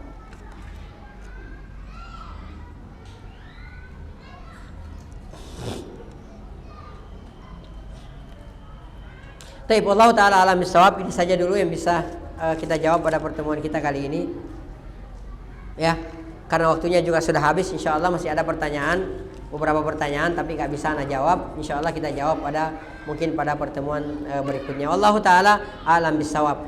Sekali lagi mohon maaf jika ada yang kurang atau ada yang salah. Yang kurang dan yang salah itu murni dari saya pribadi, dari syaitan dan dari lemahnya ilmu. Yang benar itu semua datangnya dari Allah Subhanahu wa taala. Apa yang salah, apa yang keliru dari penyampaian saya tadi, Allah dan Rasulnya berlepas diri dari kekeliruan tersebut. Naktafi bihadzal qadar wa nakhtatim bi subhanakallahumma bihamdik nasyhadu an la ilaha illa anta nastaghfiruka wa natubu ilaik. Hadani Allahu wa iyyakum wa sallallahu ala nabiyyina Muhammad wa ala alihi washabihi ajmain wa akhiru da'wana alhamdulillahi rabbil alamin. Assalamualaikum warahmatullahi wabarakatuh.